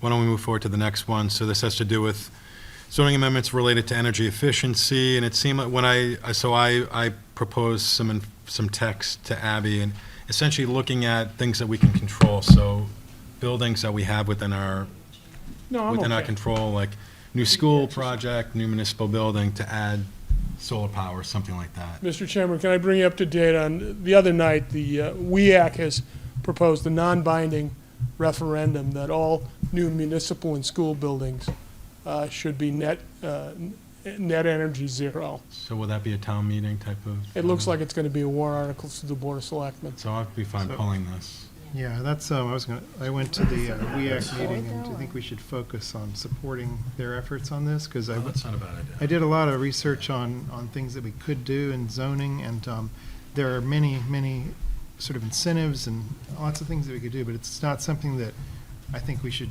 just pull out of a hat here. And I think what we need to do is support this article, so there's one thing on the agenda for town meeting related to zero net energy, and then compose a task force or something that we don't need a town meeting article to start that, but to get Planning Board, Conservation Commission, WEAC, Select Board working on a package of zoning-related items for energy efficiency. So then bring that to the fall town meeting. I think that's the best way to move forward. Because right now, it's just, lots of people have lots of different ideas, and I don't think we would go in with a consensus unless we just. Well, why don't I do, so I agree with that. For the next meeting, I'll look into other towns to see what else they've done. So something a little bit more fully baked for this, because I'd hate for the WEAC one to putter out. Oh, with all due respect, I don't think it's gonna putter out. I think it'll end up on the floor of town meeting. On spring. Yeah. Okay. It's a non-binding referendum because it allows, sometimes in these projects, my understanding is, and we saw this with the Islington Fire Station, I'm sorry. Pat, you should just take that microphone know. with you. Just take it. Don't hand it to anyone else who wants, seriously, there's no need for you to stand there. Thank you. I believe this will be going forward. We'll know more. I think they have a meeting Thursday night. WEAC has a meeting Thursday night. We have some differences about language, but they're not really major differences. It's a non-binding referendum because they want to be able to make sure that they can build a building that won't cost, where the costs don't give you the payback that you want. Okay. And we kind of saw that when we looked at energy efficiency with the Islington Fire Station.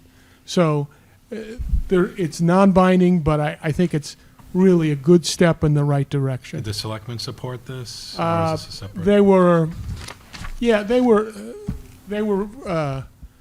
They didn't tell WEAC no the other night. I've worked with the selectmen on this. I think they supported it as a non-binding referendum to have the town start moving forward towards Okay. these kind of things for municipal and school buildings. Okay. And the big potential building is a potential school moving forward. And the school committee, I think, the schools want to make sure they can build a building cost efficiently and energy efficiently. Great. So why don't we, I still think we should just keep this on here just as a placeholder. Yeah. But I like that obviously has more of an effect environmentally, so Yeah, I'm and, in favor of that. you don't have to pull it tonight. But you're meeting the 21st. We'll have a better idea where that is with specific language on the 21st. Okay. Great, so then the next one, Article 7, so new affordability requirement. So I did not, That was mine. okay. That was, so with the affordability issue that we've been going through for the past year in terms of, are we at 10%, are we not? It's almost like a dog chasing its tail situation, and how can we best find a way to help make sure we stay within the affordability? And I've looked at other towns, some of them require if a resident divides their lot into two lots, then they have to contribute to an affordable fund or provide some sort of assistance, some sort of affordable housing. I think one of the biggest issues we have is the subdivisions. So, for example, a recent 10-house subdivision that requires one affordable house to be found somewhere in the town. So how can we best counteract this? So it's a work in progress, but it's just trying to be creative in helping the town to stay above. We don't want to stay at 10%, we want to stay above it. And how can we best do that? And I know it's going to need some tweaking, but in a nutshell. Okay, I don't have any questions or comments. So these are the changes to make this applicable to by right developments, not special permit, which we already do the affordability. These are for, for the ones that do not have an affordability requirement. Do we have, Pat, do we have any teeth to do that? Depends To a on who you developer? talk to. If you talk to your colleague, she believes you do. If you talk to me, I have concerns that this may be considered a taking. So I have concerns about that. I will give your colleague credit. She had a very creative way to try and link developments together. I don't know how we can do that because there's no requirement that someone identify all the participants in a development. So this is the one that I'm most concerned with about it passing constitutional muster. We can continue to work on the language and see if we can get it to a point where we can continue to work on the language. That's all I'm. See what happens at the next Yeah. meeting. Okay. A work in progress. Is that fair enough? Are you guys okay if we move forward? Yeah. Okay. So the next one is Article 8, new residential construction temporary moratorium. And that too is mine. So we see this in a lot of towns. Mendon did it on all new residents. Dedham has done it, Saugus, Arlington. And one of the biggest challenges we have, again, is that we don't know how many housing units we have. And when the 2020 census is released, it'll tell us exactly what's counted, what's not counted, how it was counted in the town. It will also direct us, too, in making sure that we are in alignment with the housing production plan, with the comprehensive plan, gives us an idea as to where type of funding we can get, and also it will, I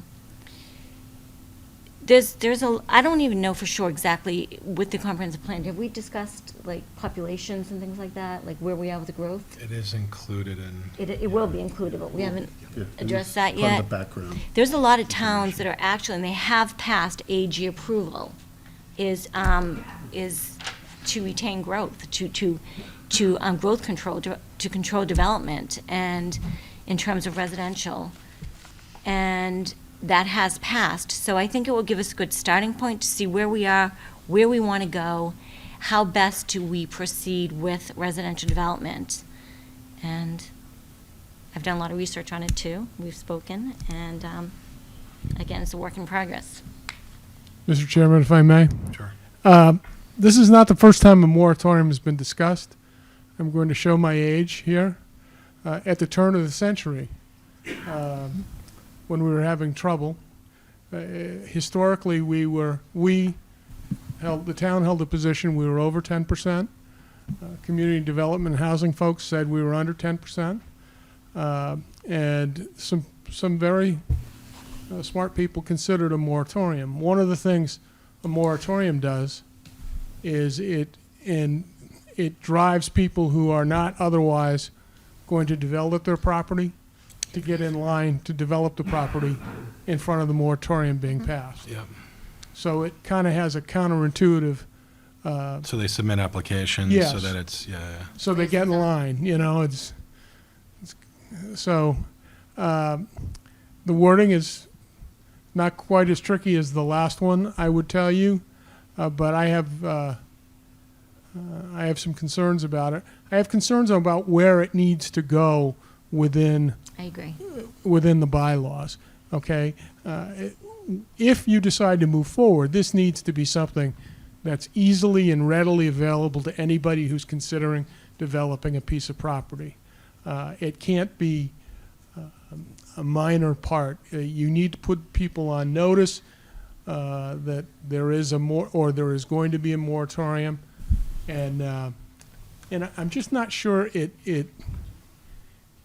My other concern is if we get to a point where, as the census is about to come in, or we think we're short, and we have the ability to work with a private developer to maybe develop, 10 units or something.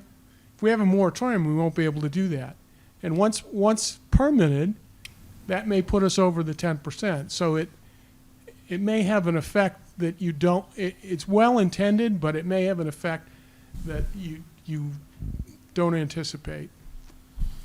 Then the only way to rescind the moratorium is to wait for the next town meeting. So you have That's correct. 6 months where. Well, if- I think it's 18 months. 18 months. No, but if we find out we're below 10%, and we want to, we find ourselves in limbo, and this wouldn't prevent a 40B from coming in if we found ourselves in that situation. This moratorium wouldn't stand against a 40B development. Probably not. The only So- thing that started for 40B, my understanding, is Conservation Commission. Okay, so that wouldn't, if we do fall below and we have this in place, someone should still come in and develop a We 40B. may be tying our hands even further. But isn't that why we have the housing production plan? Well, it is, but I think that was described as an insurance policy, It is, but not it's, a blank, it doesn't cover us for everything. Just, it's- it shows that we're acting in good faith. right, and it's trying to buy time until we get to a point where we get to where we want to be. What about an individual who bought a tract of land 2 years ago with the intention of developing it and is getting their ducks in a row, they're financing together to do it, and then we put this in? Are we exposing the town to a lawsuit for, I mean, it's a property infringement. They own this land, they want to develop it, they bought it with the intention, they could do it when they bought it, now we're telling them, no, Yeah. you're too late. Well, if you were that developer, would you want to sue the town? I'd be a little upset. Yeah, okay. So that doesn't mean they're necessarily successful, No, I know, no. but it obviously. might expose us. And the defense would be, well, it's only temporary. So you do have some defenses. But I think you need to think long and hard, again, about the unintended consequences of something like this, which is really well intended to let's hold on till we get the numbers that we know and we see where we are and we can make a move. I don't know that you can ever shrink yourself to success on something like this, and that's what I think a moratorium does. It was considered 20 years ago, and those in power at the time, and I was on the Board of Selectmen, I was opposed to a moratorium, and it didn't move forward. Thank you. Any questions or comments on this before we move forward? I think we should keep it on there and just discuss it. Yeah, we just, so you'll have more information at the next meeting? Yep. Okay, then the next item, Article 9, which is the last one. So this is Steve Olenoff, open space residential bylaw. So this has to do with, he had mentioned at a podium, what is included within that 50% open space. So I would support keeping this on, and maybe at the next meeting, he'll have information for us. Can you get some dimensions? Excuse me? As I looked at this, you sent it to me, my Yeah. concern is, what's a backyard? Yeah, so that's what I want to see from Steve. Yeah. Yeah, because I was thinking the same thing. I mean, it's, Yeah. No, it has to be a formulaic approach. I would suspect, but Yeah, so let's see what he has. So I'm interested to see what he has to bring forward. We're running short on time. It's already 9:10, so I think we should move forward. And so I give a couple, 5 minutes to the public, so till 9:15, if there are any questions or comments. Sure. Oh, and could you please grab the microphone from Town Council? Hi, Jan Galkowski, 320 Dover Road. So, yeah, it's a little unfair, I think, to push all the comments on the articles to the end and then make everybody stick within 5 minutes. Just on the record saying that. I will try to be fast. Basically, certainly, I'll take care of the easy ones first. I'm just only one voice, obviously. I support the open space, and I also strongly support the requirements for sustainability and energy efficiency, such as the WEAC warrant. I should just note there that, as an example, but not instead, the American Society of Architects is recognizing with their code revisions that these things improve fiscal efficiency, health, and quality of life. And to use an extreme point, while many people have natural gas stoves, new medical literature has identified that exposure of children to incomplete combustion from these sources contributes to the development of asthma. Two other things which are going to be a little bit more difficult. I'll go take them in reverse order because they're going to be faster that way. On Article number 3, I agree with Mr. Pfaff, and my interest is what is the scope of the prohibition in the bylaws. For example, if Target wanted to newly develop solar panels on their roof or place at their expense, or solar panels in the parking lot, could these be prohibited because these could be perceived to be a use of being, say, a power company, not explicitly specified in the bylaws? could a future energy facility such as an external battery in a commercial area or in a domestic area be similarly prohibited? I understand that a reasonable town administration might resolve the matter favorably, but an unreasonable one might not. And like Mr. Pfaff, I'm really concerned about infringements on private property. I think that we have other examples in the bylaws that I would claim are infringements on personal property as well. The most difficult one I wanted to talk about was, I didn't know anything about this, but Article 1 troubles me a lot. And I want to offer 3 cases. I don't know the answer to these, but would seek understanding and answers. So, case 1, suppose a faith institution has the facilities and decides to house indigent or refugee individuals or families, perhaps related, perhaps not, compliant and subject to health board review and approval. Would they be affected by that? Case 2, continuing, suppose a similar faith institution developed a program to house such individuals in homes of their congregants. Would they be affected? And lastly, continuing, suppose a private family chose to house longtime friends but unrelated because they are refugees from a storm disaster or something else. Would they be affected? Yeah, so this is talking about greater than, we're talking about 1 night or 2 nights. So in those situations, it seems like they would be staying multiple days in those situations, I would guess. So that's not what that it's intended to restrict from. Yeah, for Article 1. Would that language be in there? That would- No, it just has to do with the limiting the, making short-term rentals greater than 2 days. Okay. Yeah, that's it. Thank you. Okay. Thank you very much. That was very thoughtful. Okay, great. So moving forward in the meeting, so our article, so we don't need to close anything. It's not public hearing, No. Abby? So we can just move on to the next item. Okay, so item 3 on the agenda, 270 Farm Lane Earth Material Movement, EIDR, public hearing, applicant proposing to import 500 cubic yards of earth to regrade property after demolition of the existing house to construct a new single-family house. Is the applicant here? Great. Good evening. Thank Yeah, that you. should be. This is my partner, Heather McKay.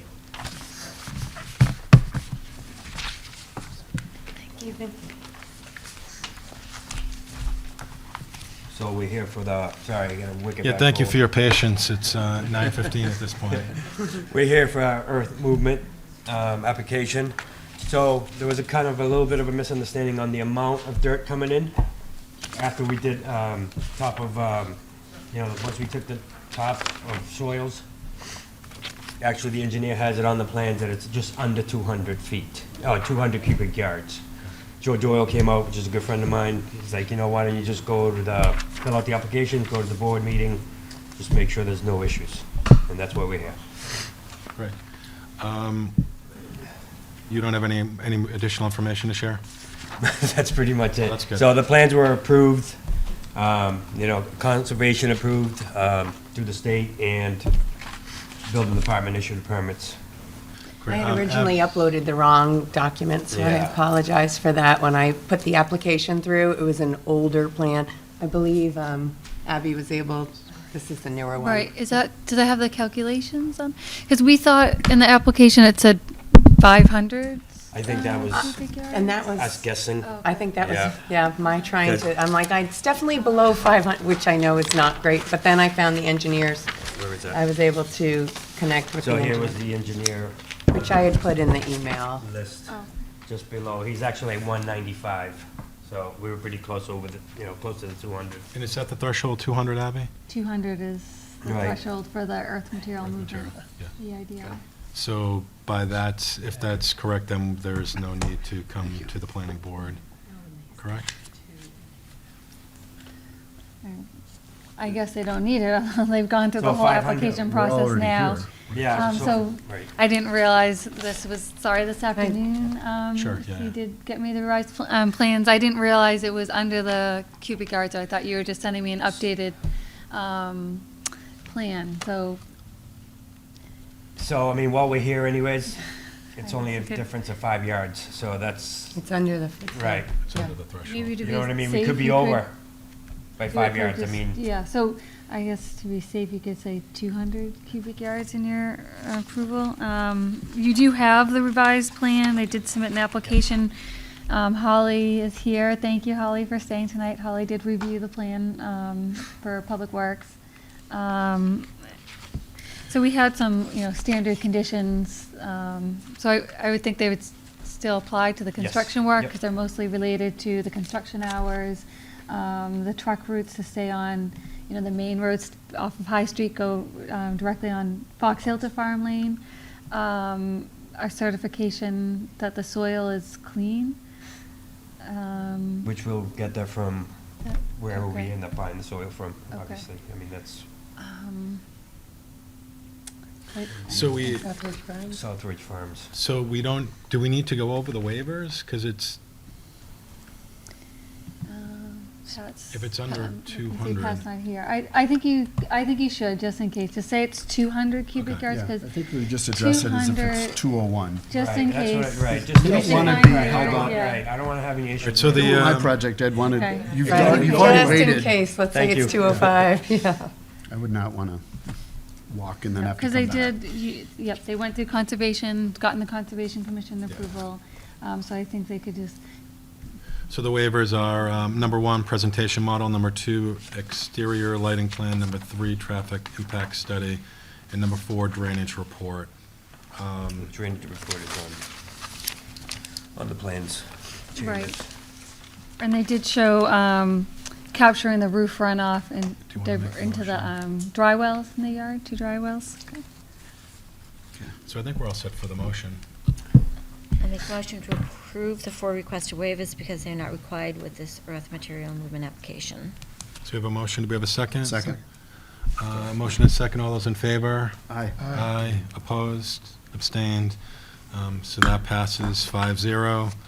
And then the conditions of approval. Public comment.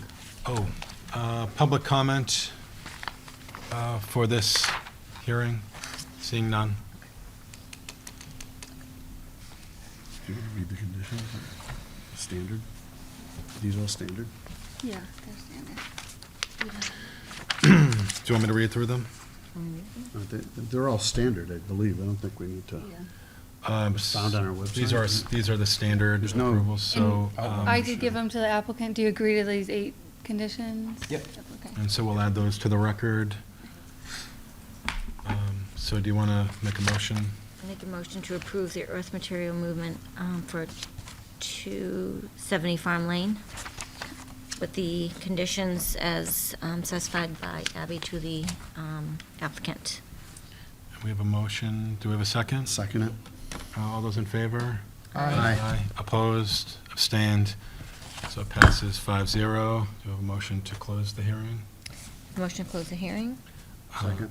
All those in favor? Aye. Opposed? Abstained? So the hearing is closed. Thank you. Thank Thank you. you very Thank much. Thank you. So do I need to get anything from you Yep, before we I'll can send start it work? to you. Yep, I'll send it to you tomorrow. Great, thank you. Thank you. So it's 9:20. So, thank you. Good night.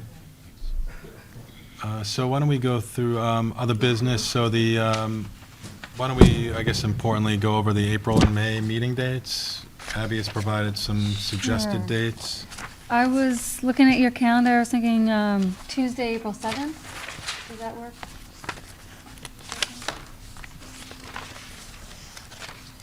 Works for me. Okay. 7th? April 7th, that's Seventh. right. Yep, Yeah. April 7th. And then we always run into this Monday, April 27th, because Correct. Tuesday, the 28th is Election. Election Day, so Yeah. we don't want to have meetings on elections. Is that vacation week though? That could be sad. I don't think it is vacation week. Vacation week No. is the 20th through the 24th. Yep. So it's right after, it's the Monday after Okay. vacation. Oh, yeah. And then I would suggest May 12th, so it's a week after town meeting.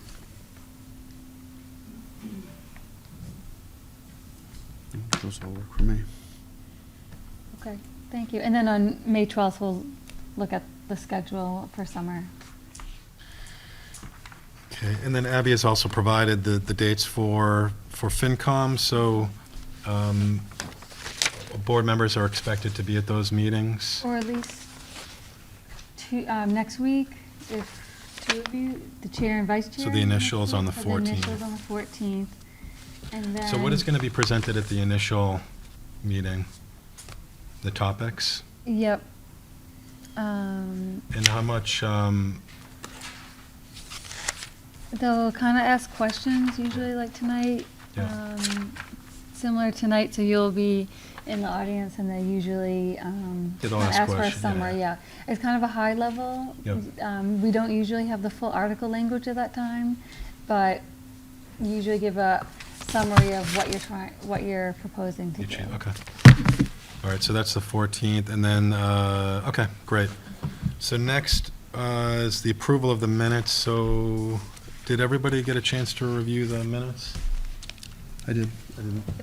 There was two sets of minutes, October October and 22nd November. and November Fifth. 5th. Yeah, so I had a few comments.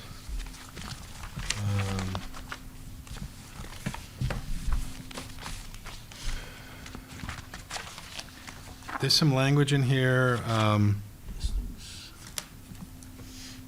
It just goes. So for instance, on Tuesday, October 22nd, one I have a question is, in some cases, we include residents' name and addresses, and do we want to do that for minutes? Is that okay? I I was know- always told to do the first initial, last name with the address, but whenever you guys tell me, I don't know. Town council, are you okay with that? I've expressed my view on this. It's fine. Public knowledge. Okay. It just seems, and then, okay, so that's fine. I guess I can go over my, I think that's what I want. there are some statements in here, it's like on page 3 of, if you look at the October 22nd minutes, the first bullet point for board comments, the sentence ends, we were talking about the comprehensive plan, it says that things should be consolidated so that it's not too long, that people won't read it. And I just, it seems, it's probably a quote, I assume? Yeah, Yeah, probably. okay. I assume. Okay, so that's fine. I think that was my quote. And so then if you go to page 3 I don't on. put the names of who says it. So then if you go to page 3, Westwood Estates, under board comments, there's a statement here, these are reasonable requests for a low-impact design. The board needs to have some flexibility. Any delay past, and then it says, it is a minor modification, but it was considered a major modification. But I- Maybe typo. Okay, hold on. But it might have been a quote, but I just don't, it wasn't a minor modification per the vote, so Like I said, it could be a typo. I could go back to the videotape and look. so from like this is just a documentation of the meeting, so Hold on, Brian, what page, where exactly is that one? Page 3? so it's page 3, so it was a quote from a board member, but it's, or I guess it's a quote from a board member. It's probably me, yeah, I because see I it. believed it was minor, so Oh, okay. I can't find it in the Yeah, notes. so it would be like, I believe it's a minor modification. Well, then we could say I didn't catch that. a board member. We could say Yeah. A board member. Okay, You can put my name to it, I don't care. A board member believed it was a minor modification. right. Now, Abby, will you make that change, or do you want me to make the change? Yes, I'll make the change. So then at the bottom of the page, there's another quote, "We should approve this." Again, a board member stated that, I mean, it's sort of intuitive, but this is the last, Okay. this is a document of our meetings. And then I think what was missing here, so there's a point at which the applicant's attorney stated that, that the document hasn't changed, and then there was a resident that got up and said that the memo had changed, and I thought that that was an important point for that, so I'd like that to be added under public comments on the top of page 4. Okay. I think there's only one public comment stated there.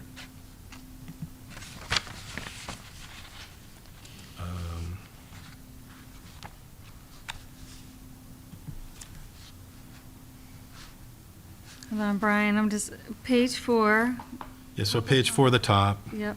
public comments. There was a resident that was responding to the applicant. The applicant stated that the memo hadn't changed since X date, and the resident discovered that it had changed, so that Oh, you want to add that in? add Okay, it, yeah, yeah. okay.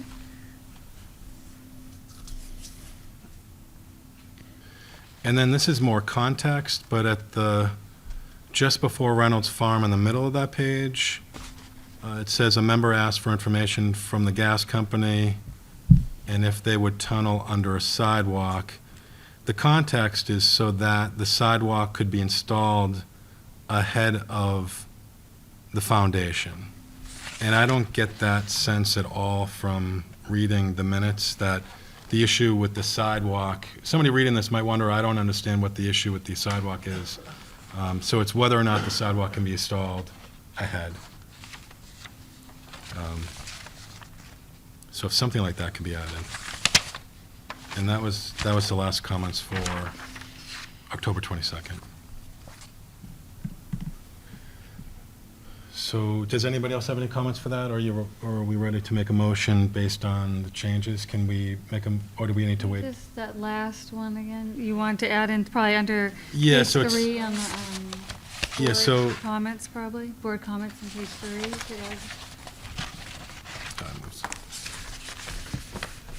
Page 4, middle of Okay, page. Okay. Just above action taken, Oh, yeah, okay. it says a member asked for information about the gas company, about tunneling under a sidewalk, but the context is so that the sidewalk could be installed ahead of the foundations. Okay. That was the whole conversation. And that's it. Okay. And can we motion to approve the minutes As amended. as amended? Okay. So I'll make a motion to approve the October 22nd minutes as amended. Second. All's in favor? Aye. Opposed? Abstained? So they pass. So then November 5th, did everybody have a chance to read the minutes there? Are there any questions?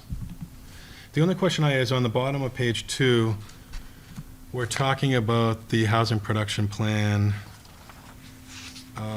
Were there 800, did 800 people fill out the survey for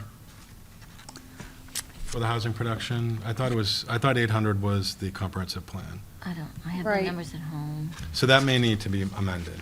I think someone said 800, but it really, the 800 is comprehensive plan, not the, So maybe we should just add a note that hold on, where exactly is that again? so it's the bottom of page 2. 2, I'm just looking at this. And then. Oh, yeah, I see. Why don't we just take out the number 800?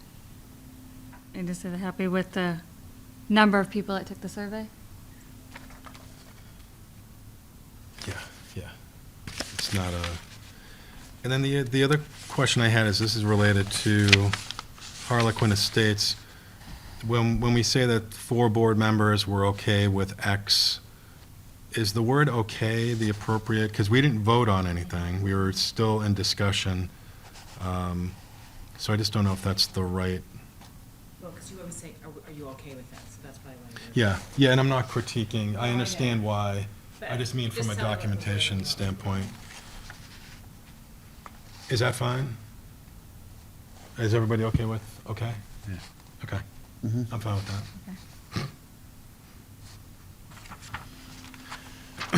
And then in the middle of page 7, under board comments, there's board comments, guidance on affordability, 10 homes, and then it continues on.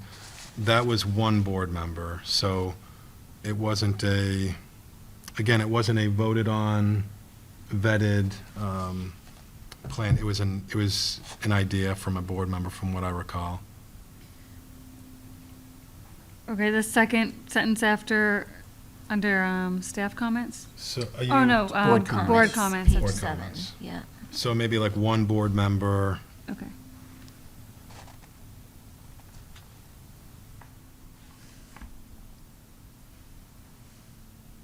And then again, just, this is more for documentation. At that same page, under staff comments, where it starts with the applicant responded that they went through the concept, the second sentence says that it was what the planning board requested to provide off-site family affordable units. And was that the previous planning board? Like, when I just read that, I just don't remember who gave that guidance. That was the previous planning board. And was it a vote, or was it, like, I just, the word requested, I just don't recall. Where are you looking again? I can't find it. Under staff comments on What page? Page 7. 7. On, It's are you the under, first quarter. November 5th? Yeah. So there was, it was for the planning board from the last, but when I went back and watched it, there was no vote taken. So I think maybe this should say that the applicant stated that the planning board requested. As it's written, it sounds like that is a, So remove requested. for the applicant stated, because for this document, I would want to go back to whatever that meeting was and see what the board at that time said with regards to that. Where is this again? It's right there. The applicant responded that they went through the concept. It was what the planning board requested to provide off-site family affordable units. Oh, yeah, I see where you are now, yep. So I would just write the applicant The stated. applicant restated, okay. Again, these are historical documents. And that's it.